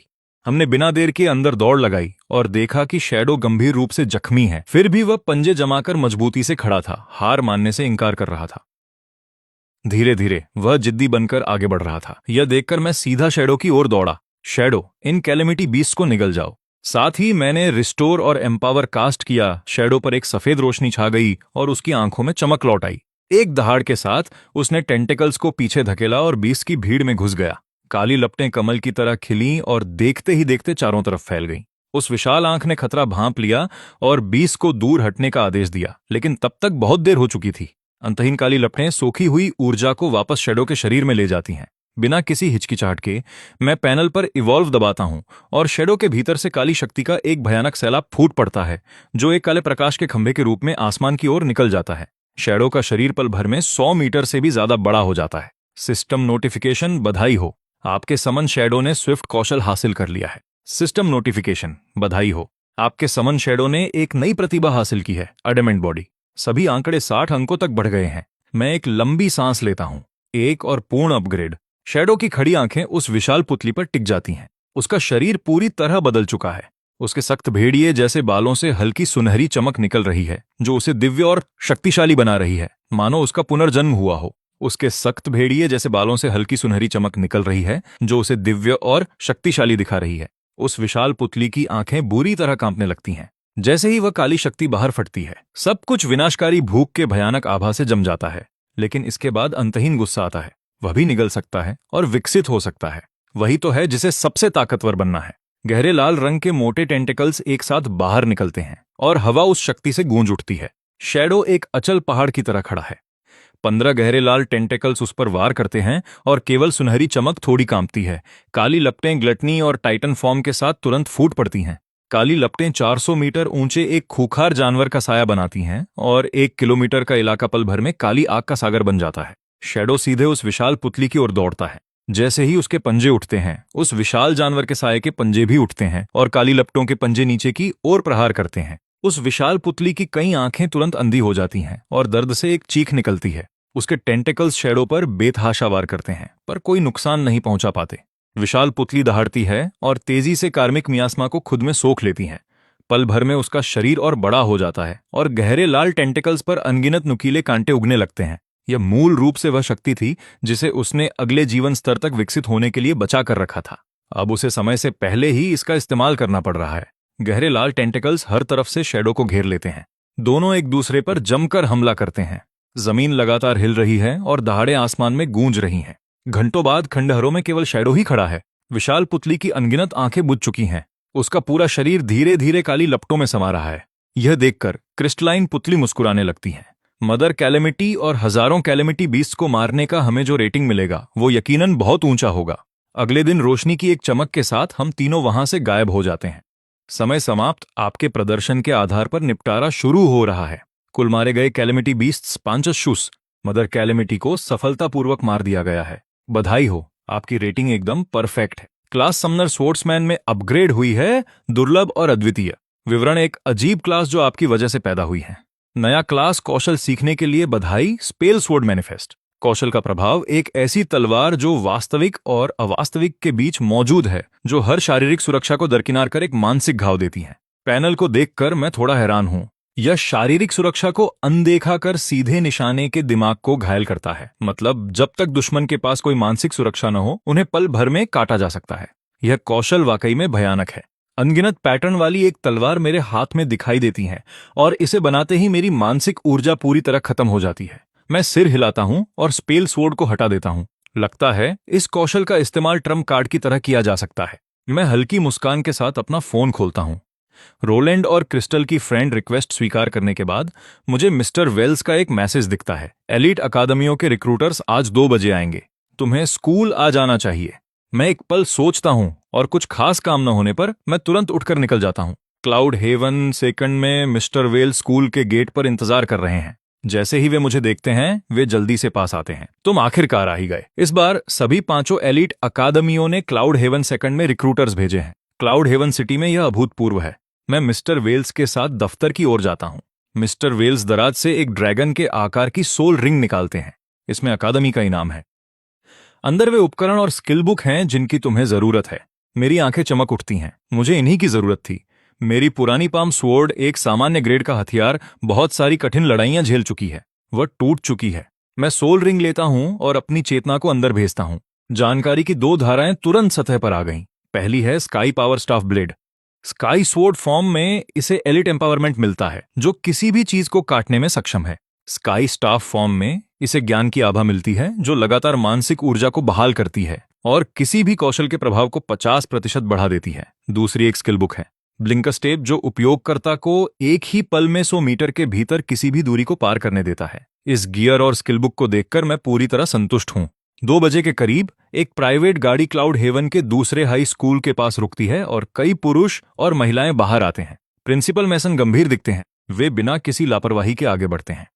एलिट अकादमी में पढ़ाने के लिए योग्य कोई भी व्यक्ति कम से कम 5th क्लास एडवांस्ड प्रोफेशनल होता है। यहां तक कि शहर के मेयर को भी उनके साथ पूरी शिष्टता से पेश आना पड़ता है। हम रिसेप्शन रूम में पहुंचते हैं। मिस्टर फिंच अपनी सीट पर आराम से बैठे हैं और हल्के से पूछते हैं, एथन कहाँ है? दरवाजा खुलता है और मैं मिस्टर वेल्स के साथ अंदर आता हूं। मिस्टर फिंच मुझे सिर से पैर तक देखते हैं। बुरा नहीं है। ऐसे लुक्स के साथ तुम स्काईगेट अकादमी के लायक हो। उनके बगल में बैठे मिस्टर फेरिस तुरंत भड़क उठते हैं। बाहर फैली अफवाहें ही काफी बुरी हैं। अब स्काईगेट दिखावट के आधार पर रिक्रूटमेंट कर रहा है। वे मेरी ओर मुड़ते हैं और अपना ऑफर देते हैं। एथन, अकादमी चुन लो। तुम अपने नामांकन उपहार के रूप में अपनी पसंद के कोई भी 3 मुख्य संसाधन चुन सकते हो। 3? क्या यह किसी भिखारी के लिए दान है? मुझे लगता है कि आप ईस्टर्न स्काई प्रोविंस के टॉप स्कोरर की अहमियत पर सवाल उठा रहे हैं। सही। एथन, वह साफ साफ तुम्हें नीचा दिखा रही है। उसकी बदतमीजी मत सहो। प्रिंसिपल मैसन और मिस्टर वेल्स इस नजारे को देखकर जड़ हो गए हैं। माहौल तनावपूर्ण हो जाता है। जो भी रिक्रूट करने के लिए आगे बढ़ता है, उसे बाकी 4 हमला कर देते हैं। हालात तेजी से अराजकता में बदल रहे हैं। मिस्टर फिंच एक सांस लेते हैं, मुझे देखते हैं और अचानक बोलते हैं, तुम अब 1st क्लास एडवांसमेंट पर हो। शायद तुमने अभी तक समनिंग शुरू नहीं की है। अगर तुम स्काईगेट ज्वाइन करते हो तो मैं तुम्हारी ओर से सीधे ऊपर आवेदन कर सकता हूं। तुम्हारे काले भेड़िए में ग्रोथ टैलेंट है। जो संसाधन चाहिए मांग लो, यहां तक कि मेरी बेटी का हाथ भी। बाकी चारों खामोश हो जाते हैं। अपने अनुभव के बावजूद यह ऑफर बहुत ज्यादा लगता है। इस साल कम से कम 10 छात्र ऐसे हैं जिन्होंने 20,000 से ज्यादा स्कोर किया है। अगर वे अब एथन पर बहुत ज्यादा संसाधन खर्च कर देते हैं तो उन्हें दूसरों के लिए लड़ने में मुश्किल होगी। जो 4 मानते हैं कि यह फायदेमंद नहीं है, वे चुपचाप पीछे हट जाते हैं। बाकी सब ठीक है, पर बेटी वाली बात रहने दो।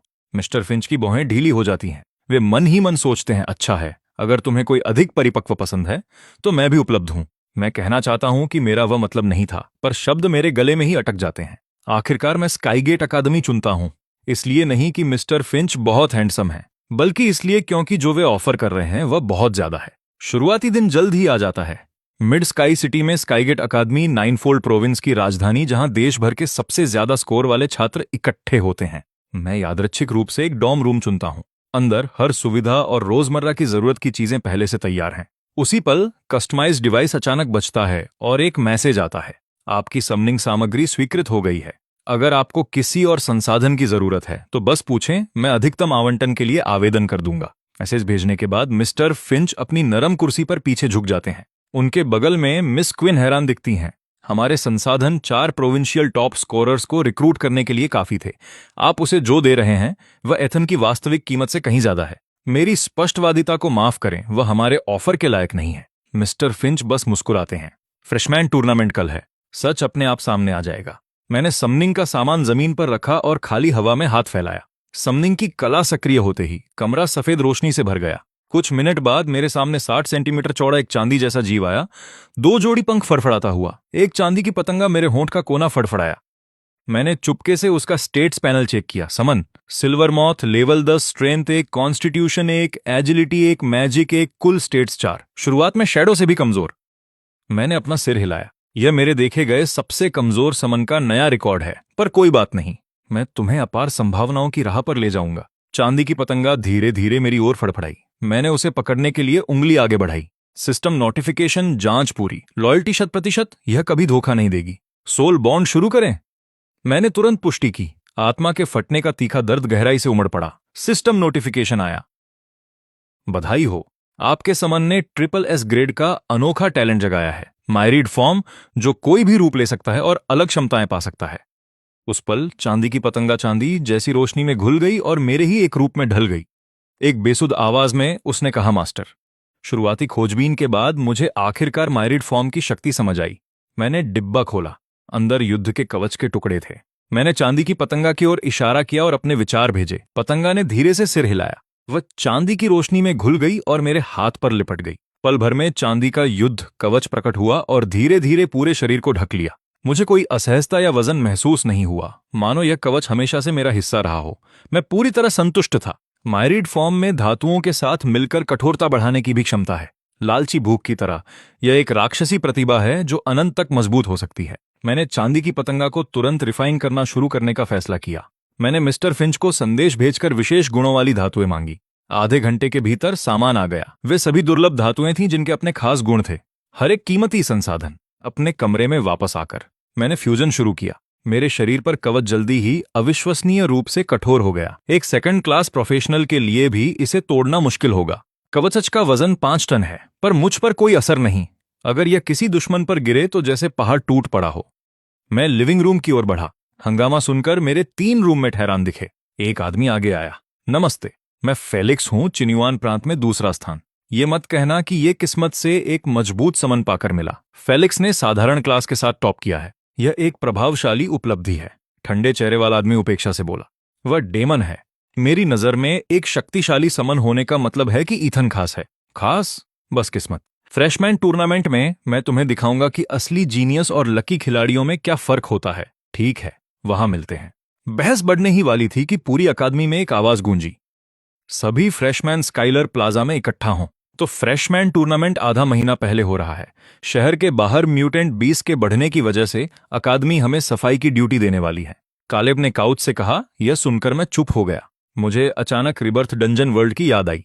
मुझे उम्मीद नहीं थी कि ब्लू स्टार को इतना जल्दी इसी संकट का सामना करना पड़ेगा। यह सोचते ही डेमन की अहंकारी आवाज बगल से आई।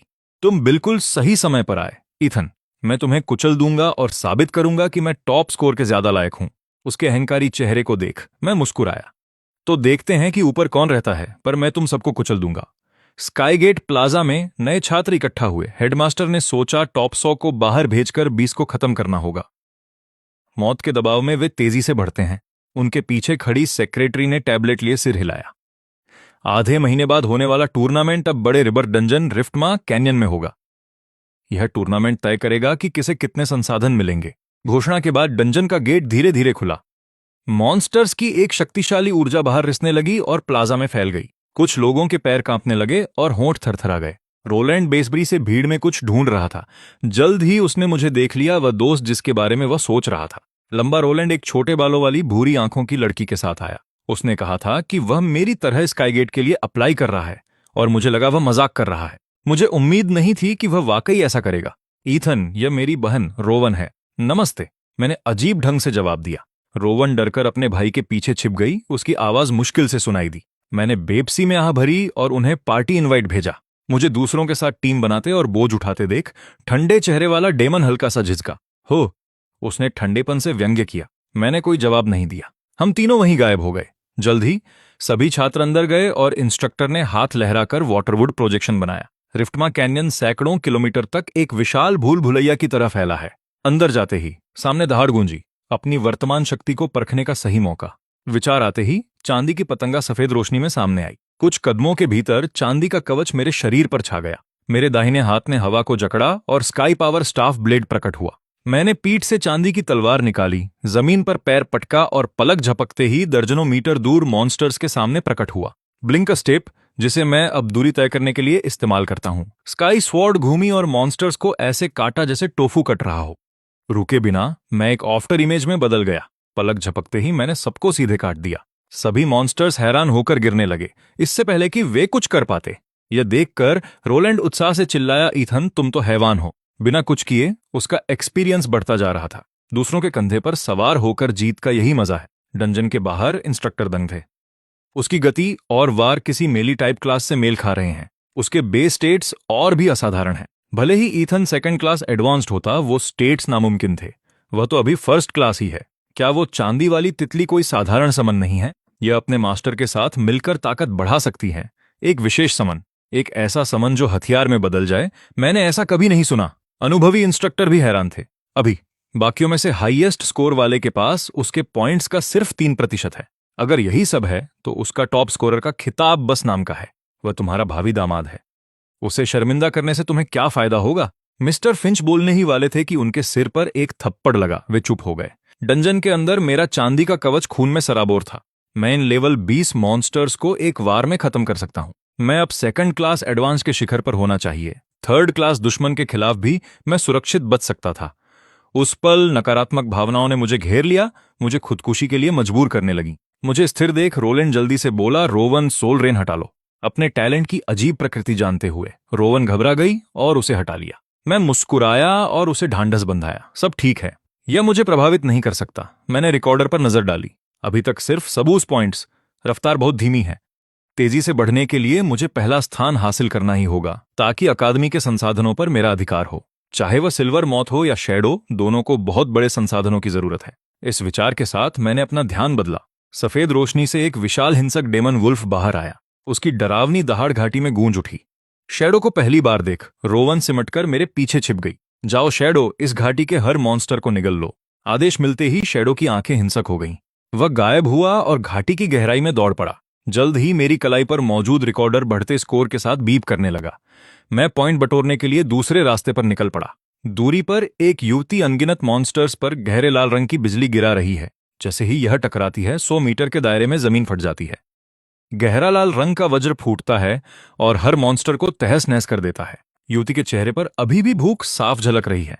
ये कचरा किसी काम का नहीं है। स्कारलेट को फिर से बेकाबू होते देख लीला बेबस महसूस करती है। अचानक एक भीषण गर्मी वाली ठंडी आभा उन पर छा जाती है। इससे पहले कि वह कुछ कर पाती, स्कारलेट की सुलगती आंखों में युद्ध का जुनून फूट पड़ता है। हिंसक गहरे लाल रंग की बिजली तुरंत उमड़ती है, उसके काले भाले को पूरी तरह लपेट लेती है। जैसे ही वह काले रंग के आग वाले भेड़िए को अपनी ओर आते और उन खड़ी आंखों को देखती है, उसके मन में डर पसर जाता है। लेकिन पल भर में स्कारलेट का खूबसूरत चेहरा पागलपन में बदल जाता है। वह सीधे विशाल भेड़िए की ओर झपटती है। अपनी बहन को निडरता से दौड़ते देख लीला अभ्यास के साथ अपनी शक्तियों का उपयोग करती है। कई तरह के पावर बफ्स और सुरक्षा कवच लगाती है। इन बढ़ोतरी के साथ स्कारलेट की युद्ध शक्ति दोगुनी हो जाती है। यहां तक कि थर्ड क्लास एडवांसमेंट बॉस के खिलाफ भी वह लड़ सकती थी। जब दोनों टकराते हैं तो भारी दबाव से एक शॉकवेव पैदा होती है, जो हर दिशा में फैल जाती है। सुनहरी चमक को और काले भेड़िए को सुरक्षित देखकर स्कारलेट का चेहरा जम जाता है। शैडो ठंडी नजरों से उस इंसान को देखता है जिसने बिना किसी वजह के उस पर हमला किया। उसका पंजा उठता है और भयानक ताकत के नीचे सुरक्षा कवच की 3 परतें एक एक करके बिखर जाती हैं। स्कारलेट का शरीर हवा में दूर जा गिरता है।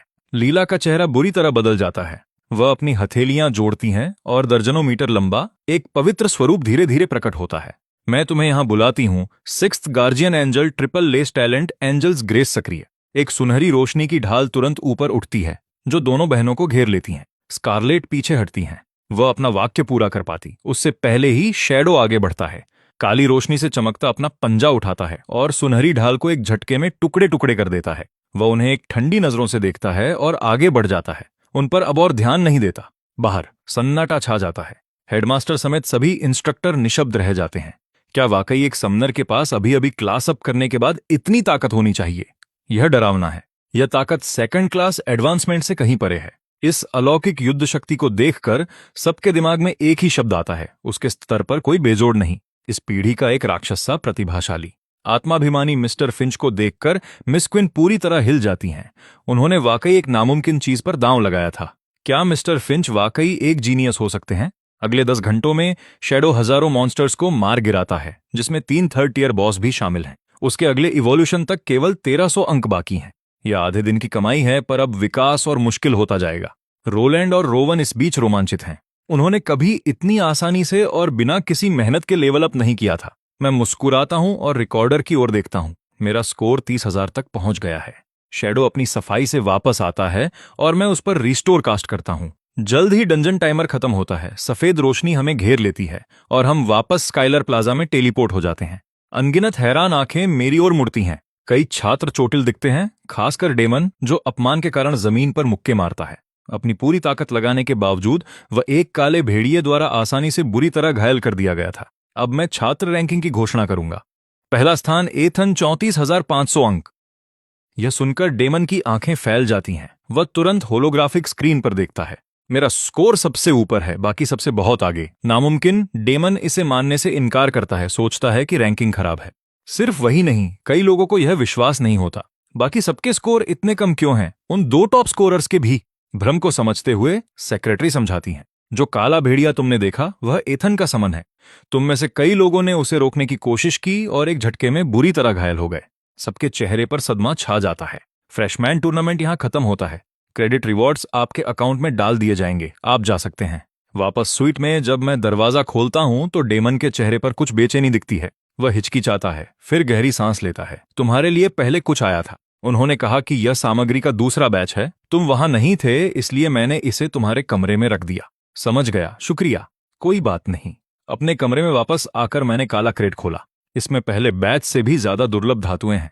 एक बार जब सिल्वर मौत पर्याप्त धातु को सोख लेगा तो शैडो को भी कोई तोड़ नहीं पाएगा और कई खास गुण हासिल करने का मौका भी मिलेगा। तब यह सिर्फ अभेद्य बचाव ही नहीं होगा, युद्ध शक्ति भी भयानक होगी। मेरी एक लाचार समनर बनने की कोई मंशा नहीं है। कमजोरी बहुत स्पष्ट होगी।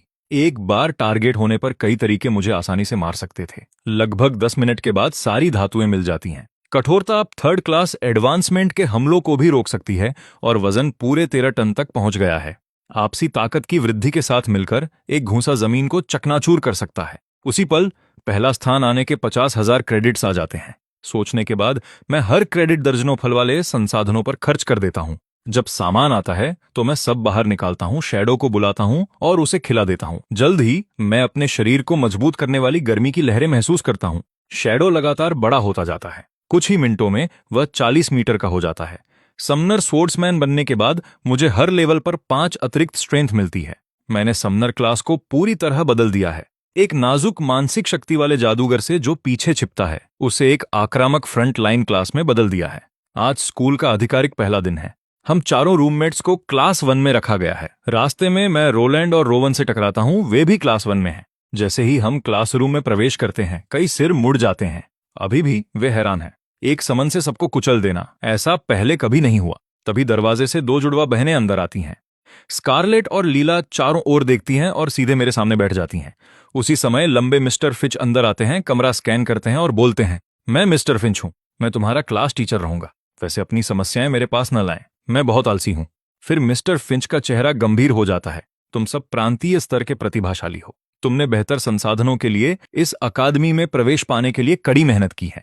दुर्भाग्य से एलियन प्रजाति ने अपनी योजनाएं बनाने में दशकों बिताए हैं और उनकी बढ़त बढ़ती जा रही है। जल्द ही वे एक निर्णायक वार के साथ हमारे बचाव को तोड़ देंगे। हर चेहरे पर अविश्वास है। समाज अभी तो सुचारू रूप से चल रहा है। मनोरंजन उद्योग फल फूल रहा है। मीडिया रिपोर्ट करता है कि स्थिति सुधर गई है। ऑनलाइन कोई नकारात्मक समाचार नहीं है। सब कुछ शांत लग रहा है और फिर भी हमें बताया जा रहा है कि तबाही करीब है। उनके सदमे और भ्रम को पढ़ते हुए मिस्टर फिंच धीरे धीरे आगे कहते हैं, क्या आपको यह अजीब नहीं लगता कि आप समाज में 5th क्लास एडवांसमेंट से ऊपर किसी को कभी नहीं देखते? पूरे प्रांत की रक्षा करने वाली सेना के पास भी ज्यादा से ज्यादा 4th क्लास एडवांसमेंट है। यह सुनकर छात्र सावधानी से सोचते हैं, वाकई यह सच है। कायदे से 5th क्लास एडवांसमेंट आपकी ताकत के हिसाब से सामान्य होना चाहिए। ऐसा नहीं कि हर जगह मिल जाए, पर इतना दुर्लभ भी नहीं कि कहीं दिखाई न दे। अचानक उनके दिमाग में एक भयानक विचार आता है। एलिट अकादमी के ग्रेजुएट्स कम से कम 4th क्लास एडवांसमेंट वाले होते हैं और उनमें से ज्यादातर बिना हिचकिचाए सीमा पर जाते हैं। उनकी बली ही पीछे वालों को सुरक्षित रखती है। मिस्टर फिंच जारी रखते हैं, ऐसी खबरें जिनसे हड़कंप मच सकता है वे हर राष्ट्र द्वारा प्रतिबंधित कर दी जाती हैं। यही कारण है कि आम लोगों को पता ही नहीं होता कि ऐसी चीजें हो रही हैं। अब जो ज्यादा मायने रखता है वह यह है कि म्यूटेंट बीस्ट की आबादी बढ़ रही है। अगर हम उन्हें रोकने में विफल रहे तो जब तक एलियन प्रजाति ध्यान देगी वे अपना पूरा हमला जल्दी शुरू कर देंगे। मिस्टर फिंच छात्रों को देखते हैं, तो हमारे लिए आगे खड़े होने का समय आ गया है। हर अकादमी म्यूटेंट बीस्ट की आबादी कम करने के लिए अपने सर्वश्रेष्ठ छात्रों को सैन्य अड्डों पर भेज रही है। जो कोई म्यूटेंट बीस्ट कटौती ऑपरेशन के लिए स्वेच्छा से जाना चाहता है, कृपया खड़ा हो जाए। तुरंत क्लासरूम कुर्सियों को पीछे खिसकाने की आवाज से भर जाता है। मैं बिल्कुल भी नहीं हिचकिचाता। यह देखकर रोलैंड और रोवन भी तुरंत खड़े हो जाते हैं। म्यूटेंट बीस्ट के साथ लड़ना तो होना ही था, यह बस थोड़ी जल्दी हो गया है। धीरे धीरे आधी क्लास ही बैठी रह जाती है। मिस्टर फिंच के होठों के कोने ऊपर उठ जाते हैं। आधी क्लास का स्वयंसेवक बनना ही उम्मीदों से ज्यादा है। जो लोग जा रहे हैं बाहर आ जाएं। हम मिलिट्री बेस जा रहे हैं। रुको, क्या हमें भी जाना होगा? हाँ, इस क्लास का हर छात्र फ्रेशमैन कोहोर्ट के टॉप 100 में है। सबके सब टॉप प्रोस्पेक्ट्स माने जाते हैं। तुम सबको जाना होगा। मैंने अब तक इंतजार इसलिए किया क्योंकि सेना वॉलंटियर्स को प्राथमिकता वाले उम्मीदवारों के रूप में चिन्हित करना चाहती है। अगर तुम में हिम्मत नहीं है तो एक दूसरा विकल्प भी है, स्काईगेट अकादमी छोड़ दो। झिझक रहे 20 छात्रों में से आधे तुरंत खड़े हो गए। मिस्टर फिंच उस ग्रुप को स्काईगेट अकादमी से बाहर ले गए। गेट पर दर्जनों सैन्य ट्रक खड़े थे और सख्त सैनिक तैनात थे। जैसे ही सभी छात्र सवार हुए, हलचल भरी स्काईगेट अकादमी खाली हो गई। ट्रक के अंदर मिस्टर फिंच ने एक फाइल उठाई और बोले, हमारी मंजिल हैंग डुआन मिलिट्री बेस है, मिडस्काई सिटी से 900 किलोमीटर दूर, जिसके पार 100 लोट्स माउंटेन्स हैं जो लाखों किलोमीटर में फैला है। हेवन विजन ने बाहरी घेरे में ही लेवल 3 के हजारों म्यूटेंट बीस्ट का पता लगाया है और अंदर जाएं तो लेवल 40 और लेवल 50 के बीस्ट की भरमार है। तुम्हें सिर्फ बाहरी घेरा साफ करना है। लंबे समय से फ्रंट लाइन्स तकनीक के भरोसे कम तादाद में ज्यादा दुश्मनों को रोक रही हैं, पर न जाने क्यों हाल ही में उनके हमले और हिंसक हो गए हैं। दिन रात वे हर तरफ से डिफेंस लाइन पर हमला कर रहे हैं। इसलिए इस म्यूटेंट बीस्ट क्लीनअप के लिए फ्रंट लाइन्स के पास मदद की कोई गुंजाइश नहीं है। 8-9 घंटे बाद ट्रक रुक गए। मोटे स्टील के दरवाजे खुल गए। काली कॉम्बैट यूनिफॉर्म में सैनिक कतार में खड़े थे। साफ है कि वे हमारी ही प्रतीक्षा कर रहे थे। सबने एक साथ सैल्यूट किया, जिससे छात्रों का कैजुअल बर्ताव अचानक गायब हो गया। सब मेरे साथ मिशन काउंटर चले। रास्ते में सब इधर उधर देख रहे थे। मिलिट्री बेस बहुत विशाल था, गन टरेट से घिरा और भारी सुरक्षा वाला। जल्द ही हम मिशन काउंटर पहुंचे, जहां एक महिला सैनिक सबको काली स्मार्ट रिस्टबैंड बांट रही थी। ये कॉलेज ट्रायल के रिकॉर्डर जैसे दिखते थे, पर इसमें मिशन और मैप के अलावा एक रेस्क्यू बटन भी था। एक बटन दबाते ही मिलिट्री बेस को स्थिति पता चल जाएगी और वे बचाव दल भेज देंगे। आसपास मौजूद कोई भी व्यक्ति अलर्ट पाकर सबसे पहले मदद को पहुंच सकता है। स्मार्ट रिस्टबैंड बजा। आर्या में आपका स्वागत है। इस mutant beast clean up operation में आपकी सेवा करके खुशी हुई। हर छात्र को दिन में कम से कम एक मिशन स्वीकार कर पूरा करना होगा। आपने आज का कोटा पूरा नहीं किया है। कृपया जितनी जल्दी हो सके काउंटर पर मिशन ले। मैं अनगिनत मिशन दिखाने वाली स्क्रीन की ओर बढ़ा और सरसरी निगाह डाली। सुरक्षित रहने के लिए 3rd क्लास एडवांस्ड वाले कुछ सामान्य मिशन लेना बेहतर होगा। अचानक मुझे लगा कोई मुझे देख रहा है। मैंने मुड़कर देखा तो रोलैंड और रोवन थे, जो शुरू से ही मेरे पीछे थे और गिड़गिड़ाती नजरों से मुझे देख रहे थे। उनकी ताकत के हिसाब से जंगल बहुत क्रूर होगा। मैं मुस्कुराया। मैं इसे अंत तक देखूंगा। उन्होंने बार बार सिर हिलाया। उनकी आंखों में आभार झलक रहा था। यह देखकर फेलिक्स, जो रोवन को आमंत्रित करने की सोच रहा था, ठिठक गया। जंगल खतरनाक है, कुछ भी हो सकता है। क्या हम एक दूसरे का ख्याल रखें? किसी और को ढूंढ लो। लोगन ने उसे घृणा से देखा और अपना मिशन लेकर सपोर्ट क्लासमेट के साथ चला गया। कालेब, हम आखिरकार कॉम्बैट टाइप हिडन क्लास वाले हैं। कायर मत बनो। टीम के लिए कुछ भरोसेमंद लोगों को ढूंढो। अगर तुम्हें रेस्क्यू बटन दबाना ही पड़ा, अगर हम आसपास हुए तो तुम्हें उठा लेंगे। फेलिक्स ने हवा में अचानक जहर महसूस किया। जल्द ही मैंने 3 मिशन चुन लिए, एक बरसर्क ब्लैक ऐप, एक ट्विन फैंग टाइगर और एक ब्लड स्केल क्रोकोडाइल को साफ करना। सब 200 किलोमीटर दूर थे। मॉन्स्टर के ठिकाने एरे मास्टर्स द्वारा ट्रैक किए जाते थे, जो ऑब्जर्वेशन ड्रोन का उपयोग करके उनकी खोज करते थे। म्यूटेंट बीस्ट्स क्षेत्रीय होते हैं और आमतौर पर अपनी मान से दूर नहीं जाते। इस सफाई के लिए हर बेस पूरी तरह तैयार है ताकि छात्रों के लिए मॉन्स्टर्स का शिकार करना आसान और सुरक्षित हो। बाहर जाने वाला हर कोई 3 हाई एक्सप्लोसिव ग्रेनेड और 7 आर्मर पियर्सिंग राउंड वाली पिस्तौल ले सकता है। ये लेवल बूस्ट के म्यूटेंट बीस्ट्स को घायल कर सकते हैं। मुझे अपनी निशानेबाजी पर जरा भी भरोसा नहीं, इसलिए मैंने बस 3 ग्रेनेड लिए। वैसे भी मेरा पंच आर्मर पियर्सिंग राउंड से ज्यादा ताकतवर है। मैंने मुड़कर उन दोनों को बाहर ले जाने का नेतृत्व किया। हम जल्दी ही 100 लोट्स माउंटेन्स में दाखिल हो गए। मैंने सिल्वर मॉथ को आर्मर फॉर्म में बदला। स्मार्ट रिस्टबैंड बोला, क्या आप चाहेंगे कि आर्या फ्लैशलाइट ऑन कर दे? हाँ। अगले ही पल तेज सफेद रोशनी ने हमारे आसपास 10 मीटर का दायरा रोशन कर दिया। कमांड सेंटर में हर चेहरा गंभीर था। पास के एक माइक्रो ड्रोन के जरिए उन्होंने तुरंत नोटिस किया कि हमारा रास्ता भटक गया है। इस बिंदु के आगे लेवल 30 और उससे ऊपर के म्यूटेंट बीस्ट्स का इलाका है। वे रुक क्यों नहीं रहे? चेक करो कि उन्होंने कौन से मिशन लिए हैं। कंसोल पर बैठी महिला ने जल्दी से कंट्रोल संभाला और हैरान होकर बोली, एक लेवल 33 का बरसर्क ब्लैक ऐप, लेवल 33 का ट्विन फैंग टाइगर और लेवल 33 का ब्लड स्केल क्रोकोडाइल का शिकार। इन सबके लिए 3rd क्लास एडवांस चाहिए और आखिरी वाला तो लगभग 4th क्लास एडवांस्ड कठिनाई का है। क्या वे पागल हैं? कमांडर यांग ने अपना माथा रगड़ा। यह इस साल स्काईगेट अकादमी का सबसे मजबूत फ्रेशमैन है। वह सिर्फ लेवल 100 का है। वह खुद से कई गुना ज्यादा ताकतों वाले मिशन लेने की हिम्मत कैसे कर रहा है? यह मौत को बुलावा है। पर उसके जैसे जीनियस जो खतरे जानकर भी सबसे पहले खड़े हुए, उन्हें शायद ही कभी छोड़ा जाता है। भले ही वह लापरवाह है, हम उसे अनदेखा नहीं कर सकते। उसने तुरंत आदेश दिया। 4 सशस्त्र हेलीकॉप्टर उस इलाके में बढ़ गए, खतरे का कोई भी संकेत मिलते ही बचाव कार्य शुरू करने के लिए। कमांडर यांग ने लंबी आह भरी। दूसरे बेस की तुलना में हेंगडुआन बेस शायद पीछे रह जाए। अचानक स्मार्ट रिस्टबैंड बजा। सावधान, आप टारगेट बरसर्क ब्लैक ऐप के इलाके में प्रवेश कर चुके हैं। अलर्ट खत्म होते ही एक विशाल अजगर झाड़ियों से निकला और लपका। उसका शरीर 4 मीटर मोटा और दर्जनों मीटर लंबा था। उसने अपने नुकीले दांत खोले और मुझ पर वार किया। उसने मुझे पूरा निगलने की कोशिश की। मैं तुरंत घुमा, अजगर के दांतों को दोनों हाथों से पकड़ लिया और जोर से खींचा। मेरी अलौकिक ताकत और 5 टन के वजन के साथ अजगर के दांत पल भर में टूट गए। खून की बौछार हुई और दर्द के मारे उसने अपना सिर पीछे खींच लिया, पर मैंने उसे सांस लेने का मौका नहीं दिया। मैं तुरंत करीब पहुंचा तो जमीन मेरे कदमों के नीचे धंस गई। एक पंच ने उसकी रीढ़ तोड़ दी। अजगर भयानक रूप से चीखा। उसकी ठंडी सांप जैसी आंखें खौफ से भर गईं। उसने भागने की कोशिश की, पर मैंने अपनी बाहें उसके चारों ओर डालीं और उसे धीरे धीरे वापस खींचा।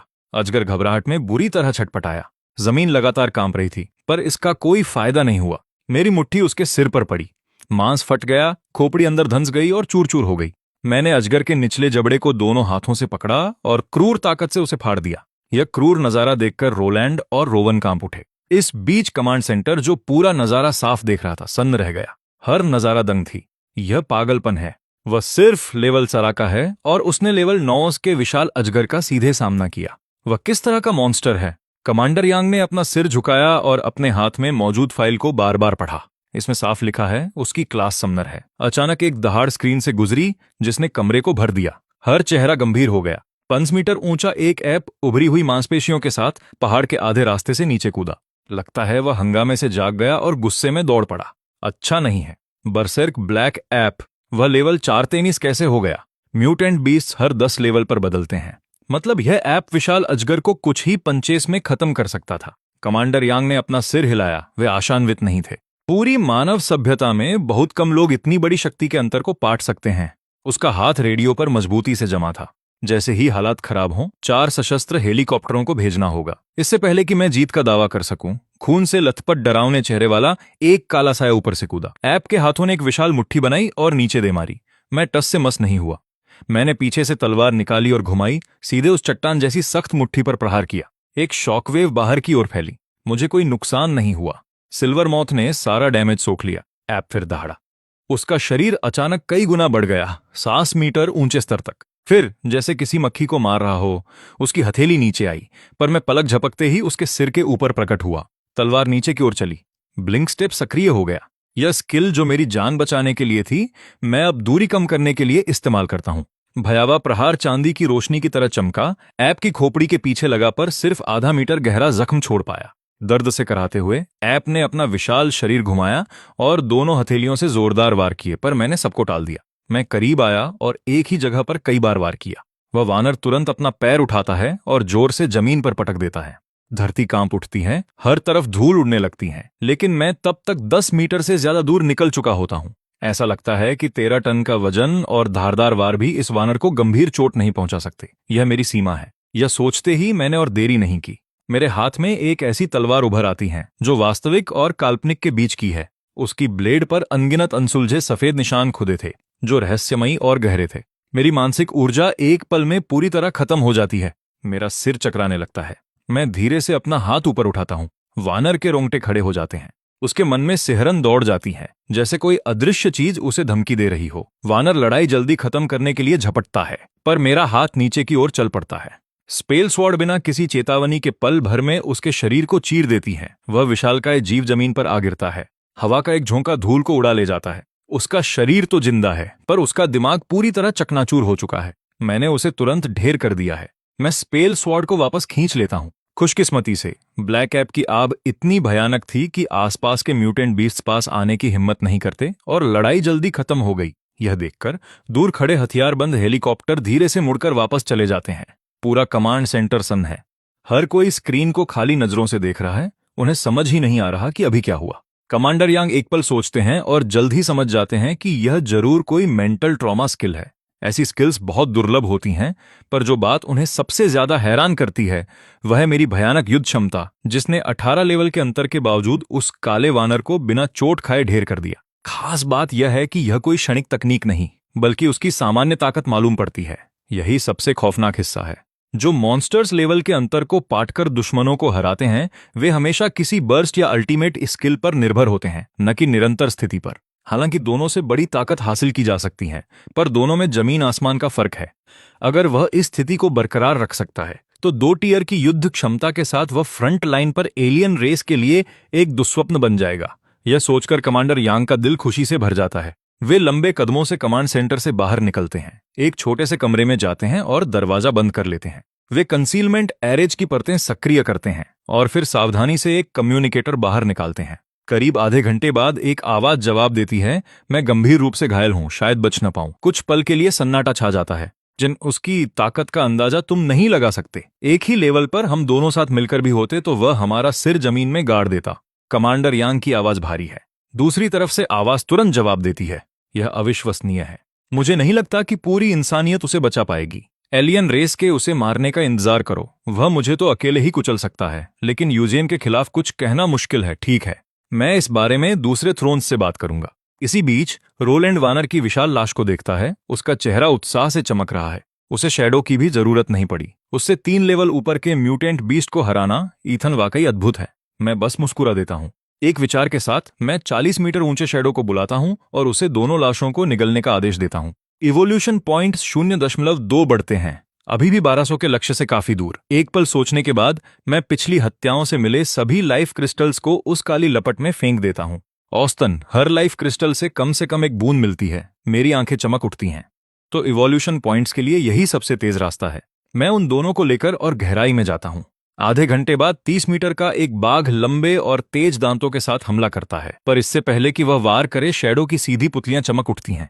इंटिमिडेट के प्रभाव में बाघ अपनी जगह पर जम जाता है। जमीन फटती है और शैडो एक पल में बाघ के सामने प्रकट हो जाता है। एक पंजा तेजी से आगे आता है और उस भयानक ताकत के आगे बाघ उड़ जाता है। पीछे की ओर गिरते हुए वह कई ऊंचे पेड़ों को तोड़ता हुआ निकल जाता है। उसके चेहरे पर 4 खौफनाक घाव उभर आते हैं। खून बहने लगता है। इससे पहले कि वह दर्द से उबर पाता, शैडो उसके सामने खड़ा होता है। मुश्किल से 10 सेकंड में बाघ पूरी तरह से उस काली लपट में समा जाता है। यह क्रूर मंजर कमांड सेंटर के लोगों को भी हिला देता है। वे सीधी पुतलियां स्क्रीन के पार से भी उनकी रीढ़ में सिहरन पैदा कर देती हैं, मानो मौत बस अगले पल आने वाली हो। कमांडर यांग चेहरे पर एक मुस्कान लाते हैं। उन्हें लगता है कि नई पीढ़ी पुरानी पीढ़ी को पीछे छोड़ रही है। हम तीनों पहाड़ों के बीच आगे बढ़ते हैं। 1 घंटे बाद हम 30 लेवल से ऊपर के म्यूटेंट बीस्ट के इलाके में पहुंच जाते हैं। शैडो की इंटिमिडेट ऑरा के कारण कोई भी म्यूटेंट बीस्ट पास आने की हिम्मत नहीं करता। 100 मीटर लंबा लाल स्केल वाला मगरमच्छ अचानक अपनी खून जैसी लाल पुतलियां खोलता है। एक भयानक और खूंखार ऑरा फैलती हैं जो घुसपैठियों को चेतावनी देती हैं। शैडो तुरंत अपने दांत दिखाता है। उसके शरीर से एक भयानक और हिंसक ऊर्जा बाहर निकलती है, एक ऐसी मौजूदगी जो मगरमच्छ से भी ज्यादा खतरनाक है। अगले ही पल उसका आकार बढ़ जाता है। वह करीब 300 मीटर का हो जाता है। दुश्मन को खुद पर हावी महसूस होने लगता है। मगरमच्छ गुस्से में चार्ज करता है। उसके हर कदम से जमीन कांप रही है। शैडो के शरीर पर काली लपटें भड़क उठती हैं। उसके पंजे काली रोशनी से चमक रहे हैं।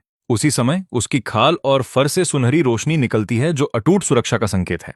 मगरमच्छ अपने विशाल जबड़े खोलता है। दांत किसी रेजर की तरह तेज हैं, पर वे उस सुनहरी रोशनी से टकराकर रुक जाते हैं। जबड़े बंद नहीं हो पा रहे। शैडो बस ठंडी निगाहों से देखता है, फिर एक पंजा उठाता है और नीचे पटक देता है। अनगिनत लाल स्केल एक ही झटके में उखड़ जाते हैं और मांस लहूलुहान हो जाता है। मगरमच्छ जोर से दहाड़ता है और अपनी भारी पूंछ घुमाता है, जिस पर लाल रोशनी घूम रही है। एक तेज बवंडर शैडो की तरफ आता है। जमीन पर 4 गहरी लकीरें बन जाती हैं। शैडो पूरी ताकत लगाकर खुद को मुश्किल से रोकता है। मगरमच्छ झपटते हुए शैडो को काट लेता है और उन्हें अपने पीछे वाली झील में घसीट ले जाता है। पानी के नीचे एक विशाल छपाक होती है। दोनों विशाल जानवर पानी में लड़ते हैं, जिससे झील का पानी गंदला हो जाता है। शैडो के चारों ओर की काली लपटें जरा भी नहीं बुझती, उल्टा आसपास का पानी और गर्म होता जाता है। झील के फायदे के बावजूद मगरमच्छ कमजोर पड़ रहा है। अपनी पूरी ताकत लगाने के बावजूद वह खरोंच तक नहीं लगा पा रहा। चंद मिनटों में ही झील का जलस्तर करीब आधा हो जाता है। अचानक पानी की सतह फटती है। पानी से एक काला विशाल भेड़िया बाहर निकलता है। करीब 300 मीटर की लंबाई के साथ उसकी मौजूदगी जबरदस्त है और चारों ओर फैली खूंखार ऑरा से ताकतवर जीव भी कांप उठते हैं। हालांकि शैडो उन पर हमला नहीं करेगा, फिर भी वे डर के मारे हिल तक नहीं पा रहे। यहां तक कि स्क्रीन के जरिए देख रहा कमांड सेंटर भी वही महसूस कर रहा है। मगरमच्छ का तो नामो निशान तक नहीं बचा। कलाई पर बंधी डिवाइस से आर्या की आवाज आती है। सभी मिशन पूरे हुए, आप सबमिट करने के लिए बेस काउंटर लौट सकते हैं। जब तक हम तीनों वापस हैंग टू वन बेस पहुंचते हैं, रात का 1 बज चुका होता है। मैं सीधे काउंटर पर जाकर मिशन की जानकारी महिला सैनिक को देता हूं। क्या तुमने वाकई ये सब पूरा कर लिया? हाँ, कुल 200 कंट्रीब्यूशन पॉइंट्स। चूंकि आप एक टीम के रूप में काम कर रहे थे, आप इन्हें कैसे बांटना चाहेंगे? सबूत के तौर पर आर्या की रिकॉर्डिंग निकालो। उसके अनुपात के अनुसार मैं उन्हें पॉइंट्स ट्रांसफर कर देता हूं। मैं रोल इन और रो इन की तरफ देखता हूं। न तो ये कोई मदद कर पाए, नहीं खुद को ठीक से ट्रेन कर सकते हैं। वक्त आ गया है कि इनके लिए कोई बेहतर टीम ढूंढी जाए। मेरे जाने के थोड़ी देर बाद काउंटर की मुख्य स्क्रीन पर एक लाइन चमकती है। स्काईगेट अकादमी प्रथम वर्ष level 16 Sumner, contribution points 100, rank 1245, न सिर्फ हैंग टू वन बेस पर। यही टेक्स्ट हर उस बेस पर दिखाई देता है जहां कई अकादमियां मौजूद हैं। इस समय काउंटर पर कई छात्र हैरान होकर देख रहे हैं। यह लड़का कौन है? एक बार में 100 पॉइंट्स कमाना, उसने जरूर कम से कम 2 थर्ड क्लास एडवांसमेंट मिशन पूरे किए होंगे। मैं भी प्रथम वर्ष में हूं और मेरे पॉइंट्स अभी सिंगल डिजिट में हैं। मेरे भी। मैं सिर्फ फर्स्ट क्लास मिशन लेने की हिम्मत जुटा पाता हूं। ये म्यूटेंट बीस्ट्स बहुत खूंखार हैं। लेवल का फायदा होने के बावजूद मैं मुश्किल में रहता हूं। लेवल 16 और 100 पॉइंट्स, उसने यह कैसे किया? ज्यादातर सेकंड और थर्ड ईयर्स के पास सिर्फ कुछ दर्जन पॉइंट्स हैं और बहुत come first years double digit तक पहुंच पाते हैं। सबके हैरान होने की वजह यह है कि वह सिर्फ 16 लेवल का है। प्रथम वर्ष में उसने 2 फुल एडवांसमेंट टीयर्स को पार किया और रॉक्सियांग बेस पर लेवल 30 से ऊपर के 2 म्यूटेंट बीस्ट को सफलतापूर्वक मार गिराया। मिस्टर फेरिस आउटर रिम पर लेवल 60 के बीस्ट को मारने की चर्चा कर रहे हैं। रैंकिंग पर नाम देखकर वे रुक जाते हैं। असंभव। उनकी आवाज सुनकर कई इंस्ट्रक्टर उनकी नजरों का पीछा करते हैं। अरे फेरिस, क्या तुम इस छात्र को जानते हो? पहले ही दिन 100 पॉइंट्स, कुछ ज्यादा नहीं हो गया? यह वही रिक्रूट है जिसके बारे में मैंने तुम्हें बताया था, जिसे हम गंवा बैठे। मिस्टर फिंच ने उसे पहले लपक लिया, वरना वह नॉर्थरॉन में हमारा हो सकता था। यह सुनकर इंस्ट्रक्टर्स को एहसास होता है कि यह कौन है, वही पहले वाला प्रोडिजी। लेकिन कोई जल्द ही सिर हिलाता है। फिर भी जरूर किसी सीनियर ने उसकी मदद की होगी, वरना अकेले उसके लिए एक बार में 100 पॉइंट्स हासिल करना नामुमकिन है। सच है, लेकिन इस तरह का व्यवहार गलत है। म्यूटेंट बीस्ट को रोकने के अलावा इस सफाई अभियान का मकसद खुद को ट्रेन करना है। सही है, हालात नाजुक हैं। असली ताकत बनाना प्राथमिकता होनी चाहिए। रैंकिंग के पीछे भागना बेकार है। मिस्टर फेरिस भी लंबी आ भरते हैं। उन्हें मुझसे काफी उम्मीदें थीं। इस लेवल 33 के भारी बख्तरबंद छिपकली को मारने में काफी मेहनत लगी। जेंडर सपाट लहजे में कहता है। मिस्टर फेरिस के होंठ फड़क उठते हैं। वे सचमुच प्रभावित हैं। लेवल 17 पर लेवल 33 के म्यूटेंट बीस्ट को मार गिराया। इस साल के प्रोडिजीज का सिलसिला खत्म ही नहीं हो रहा। चिंता मत कीजिए सर, भले ही यह साल होनहारों के टूर्नामेंट का हो, पर मेरे रहते कोई मेरा सानी नहीं। मैं हर प्रतिद्वंद्वी को कुचल दूंगा और मानवता के तख्त पर काबिज हो जाऊंगा। जेंडर ने नजर दौड़ाई तो देखा कि सभी इंस्ट्रक्टर्स अपना चेहरा छिपाए खामोश थे। फिर बड़ी स्क्रीन पर नाम देखते ही उसके चेहरे का रंग उड़ गया। उसे यकीन ही नहीं हो रहा था। नामुमकिन, बिल्कुल नामुमकिन। मुझसे ज्यादा खतरनाक कोई और कैसे हो सकता है? सो कंट्रीब्यूशन पॉइंट्स उस भारी बख्तरबंद छिपकली को भी गिन लूं तो भी यह काफी नहीं है। जेंडर को हर चीज पर सवाल उठाते देख मिस्टर फेरिस बेप्सी से बोले, हमने अभी चर्चा की, शायद कोई सीनियर उसकी मदद कर रहा था। तुम इसकी चिंता मत करो, ठीक है, मैं निकलता हूं। जेंडर तुरंत निश्चिंत हो गया। अपने सेकंड क्लास एडवांसमेंट मिशन को पूरा करने की खुशी उसे विदा लेने की जल्दी में डाल रही थी। फिर वह दृढ़ संकल्प के साथ अंधेरे में डूबे पहाड़ों की ओर बढ़ गया। उसी दौरान मैं डॉम लौटा, रूममेट्स के साथ बारबेक्यू का आनंद लिया और रोलैंड व रोवन को उनकी टीम में शामिल होने को कहा। मैंने फोर्थ क्लास एडवांसमेंट की मांग वाले 2 कठिन मिशन चुने। जैसे ही मैं पहाड़ों में दाखिल हुआ, महिला अधिकारी ने कमांडर यांग को आवाज दी। उसने अभी एक फोर्थ क्लास एडवांसमेंट लेवल 10 कठिन कठिनाई वाला मिशन स्वीकार किया है। यह सुनकर कमांडर यांग की सांसें अटक गईं। 2 टीयर्स काफी नहीं थे। यह लड़का 3 छलांग लगाना चाहता है। फोर्थ क्लास एडवांसमेंट लेवल 40 के पड़ाव के बराबर है। अगर हमारे सशस्त्र हेलीकॉप्टर अपनी हर गोली चला दें, तब भी वे लेवल चार्ल्स के म्यूटेंट बीस्ट का बाल भी बांका नहीं कर पाएंगे। स्काई गेट इंस्ट्रक्टर्स को सूचना दें और किसी को उसके पीछे लगाएं। मुझे ईथन की चिंता है। यह संदेश स्मार्ट रिस्टबैंड के जरिए हैंगदुआन बेस पर तैनात 3 स्काई गेट इंस्ट्रक्टर्स तक पहुंचा। उसे पाने के बाद उन्होंने थोड़ी चर्चा की और अंततः मिस क्विन को भेजा। ईथन के रेस्क्यू बटन दबाते ही सहायता फौरन पहुंच जाएगी। इधर पेड़ों और लताओं के बीच से एक काला विशाल भेड़िया तेजी से दौड़ रहा था। लगभग 1 घंटे बाद हम मिशन टारगेट पर पहुंच गए। लेवल 40 का विशाल 3 सिरों वाला सांप चेतावनी में फुफकार रहा था। मैंने खामोशी से हाथ बढ़ाया, एक रहस्यमयी पारदर्शी तलवार मेरे हाथ में आ गई। जैसे ही मैंने धीरे से हाथ उठाकर वार किया, सांप की आंखें फड़फड़ाने लगी। उसे मौत की आहट मिल गई। अगले ही पल बाएं सिर ने एक चीख निकाली और चट्टानों पर ढीला पड़ गया। बाकी 2 सिरों ने उसे कई बार झकझोरा, पर जीवन का कोई संकेत न पाकर वे डर गए। मैंने शैडो को हमला करने का आदेश दिया। इशारा मिलते ही शैडो दहाड़ा। उसका शरीर लगभग 300 मीटर का हो गया। शरीर पर काली लपटें भड़क उठी जो एक भयावह आभा पैदा कर रही थीं। सांप ने अपना मुंह खोला और बैंगनी जहर उगला। शैडो ने उसे सीधे झेला, जबड़े खोलकर बीच वाले सिर को दबाया और जमीन में दे मारा और जोर जोर से लौटने लगा। अपने साथी को बेरहमी से चिथड़े होते देख दूसरे सिर ने दहाड़ मारी और शैडो के मांस में अपने दांत गड़ा दिए। जहर तुरंत उसके खून में दौड़ गया, पर टाइटन फॉर्म के संविधान के कारण शैडो ने उस जहर को झेल लिया। उसके पंजों पर काली रोशनी भड़की और उसने काट रहे सांप के सिर को जोर से झटका दिया। उसी क्षण मैंने स्काई स्वॉर्ड निकाली। मैं गायब हुआ और सीधे सांप की आंख के सामने प्रकट हुआ। स्काई स्वॉर्ड आंख में जा धंसी। दर्द से तड़पकर सांप का सिर चीख उठा। उसी दौरान काली लपटों से चमकता एक पंजा नीचे आया और उसने सांप को जमीन में दे मारा, पर यह 30 मीटर मोटा था। उसने अपनी पूंछ से बवंडर खड़ा किया और मेरी तरफ लपका। मैंने तलवार से रोकने की कोशिश की, पर मैं एक मिसाइल की तरह उड़कर जमीन से जा टकराया। यह देखकर शैडो गुस्से से भर गया। उसके काले चमकते पंजे हवा को चीरते हुए आगे बढ़े। सख्त खाल कागज की तरफ फट गई। 1 मीटर गहरा भयावह जख्म बन गया। शैडो ने सिर घुमाकर बचे हुए सिर की गर्दन को पकड़ लिया और उसे उखाड़ने की कोशिश की। 200 मीटर के दोनों जानवर आपस में भिड़ गए। मिट्टी फट गई, विशाल पेड़ उखड़ गए। मैं धूल से बिना किसी खरोंच के उठ खड़ा हुआ। सिल्वरमॉस डिफेंस हमेशा की तरह भरोसेमंद थी। दोनों जानवरों को और ज्यादा हिंसक होते देख मैं पास की एक चट्टान पर बैठ गया। अब बस शैडो के खत्म करने का इंतजार करना था। कुछ दूर सफेद कवच में एक लंबी महिला खामोशी से करीब आई। मैंने जल्दी से अपनी तलवार पकड़ ली। चांदी की रोशनी चमकी और मैंने तुरंत वार किया, पर मेरे चेहरे के भाव जल्दी ही हैरानी में बदल गए। मिस क्विन थोड़ी चौंककर सिर हिलाती हैं। तलवार का वजन इतना था कि मिस क्विन, जो एक लेवल मंजीज की प्रोफेशनल हैं, उन्हें भी जोर लगाना पड़ा। मिस क्विन, आप यहां? सवाल सुनकर मिस क्विन ने धीरे से अपने कांपते हुए हाथ पीछे खींच लिए और सपाट जवाब दिया, बस गुजर रही थी, शोर सुना तो देखने चली आई। तभी 30 मीटर का सांप का सिर एक जोरदार धमाके के साथ आसमान से गिरा। धरती कांप उठी और दूर दूर तक एक खूंखार दहाड़ गूंज गई। शैडो 3 सिरों वाले सांप की लाश पर खड़ा था। काली लपटें उसे लालच से निगल रही थीं, उसे ऊर्जा और इवोल्यूशन पॉइंट्स में बदल रही थीं। 300 मीटर से ऊपर वह एक असली कैलेमिटी बीस्ट लग रहा था। मिस क्विन हिल गई थी। इतनी दूरी से भी वह हिंसा भरी आभा, मानो सब कुछ निगल जाएगी, उनके रोंगटे खड़े कर रही थी। उधर कमांडर यांग भी उत्साहित थे। उसने कर दिखाया। हे भगवान, उसकी कॉम्बैट पावर इतनी बेतुकी कैसे हो सकती है? मुझे लगता है कि वह उस ट्रिपल टैलेंट वाले होनहार से भी ज्यादा ताकतवर है। काली लपटों की अनगिनत जीभें हवा में लहराते हुए शैडो के शरीर में मिल गईं। वह तेजी से सिकुड़ा और मेरे पास आराम करने के लिए लेट गया। मिस क्विन ने एक बार जांचा और चली गई। सुरक्षित रहना, मैं निकलता हूं। मैप पर रास्ता पक्का करने के बाद मैं शैडो पर चढ़ा और हम फिर चल पड़े। सांप को खाने के बाद शैडो 1 मीटर और बड़ा हो गया और इवोल्यूशन पॉइंट्स 10 बढ़ गए। इस रफ्तार से शायद 4-5 दिन में ही शैडो फिर इवॉल्व हो जाएगा। इस इवोल्यूशन के साथ उसका लाइफ टियर हाई रियाम तक पहुंच जाएगा। उसकी सभी प्रतिभाएं ए ग्रेड की हो जाएंगी और उसकी कॉम्बैट पावर निस्संदेह और भी भयावह हो जाएगी। तभी दूर कहीं एक भारी हंगामा हुआ।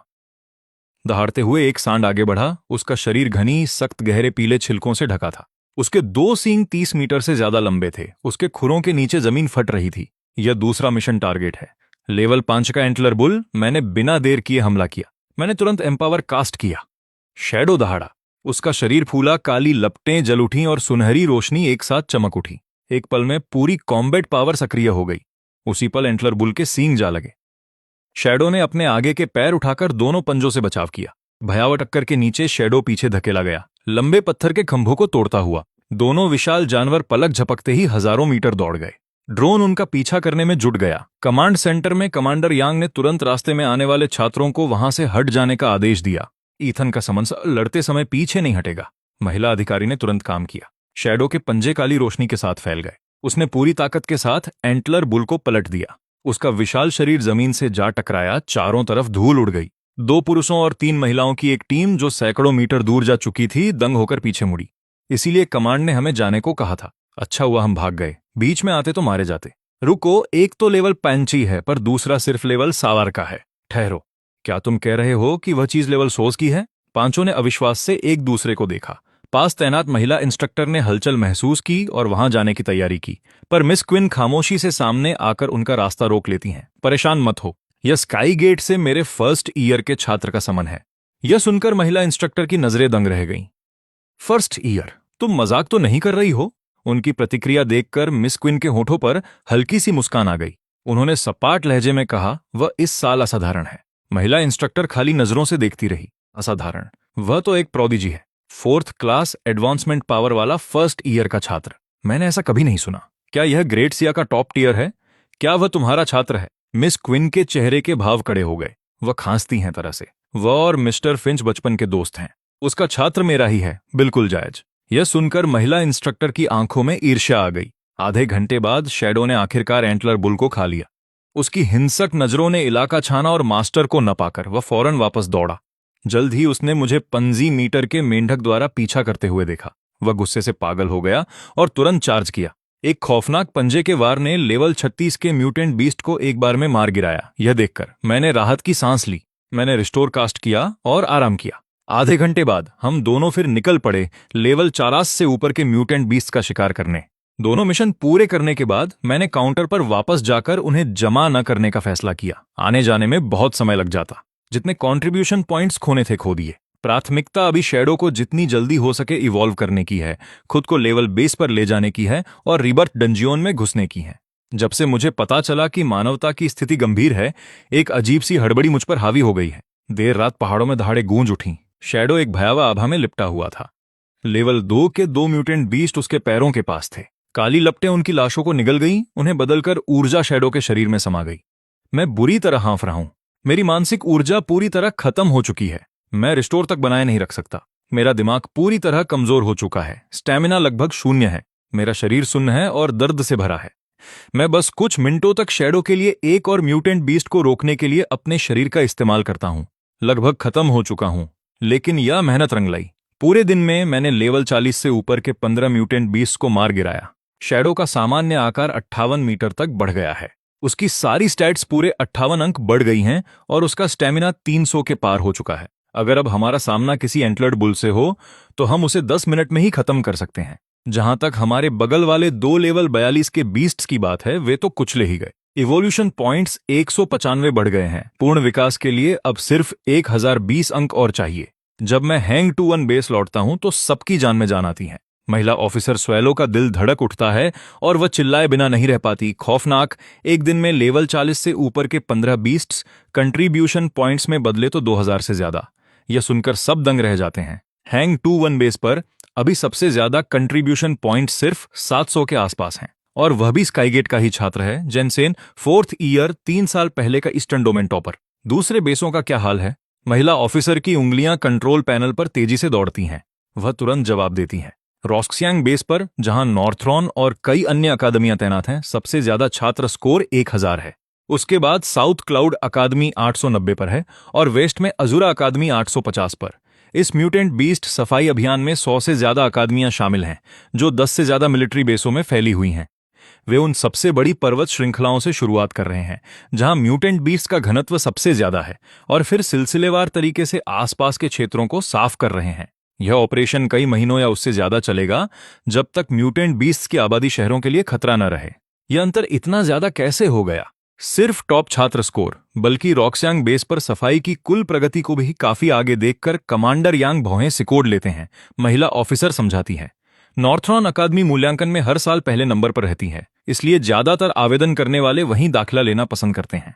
यह साल प्रोडिजी टूर्नामेंट का भी है, जिसमें प्रतिभाशाली छात्र बड़ी तादाद में उभर रहे हैं। आप अंदाजा लगा सकते हैं कि मुकाबला कितना कड़ा है।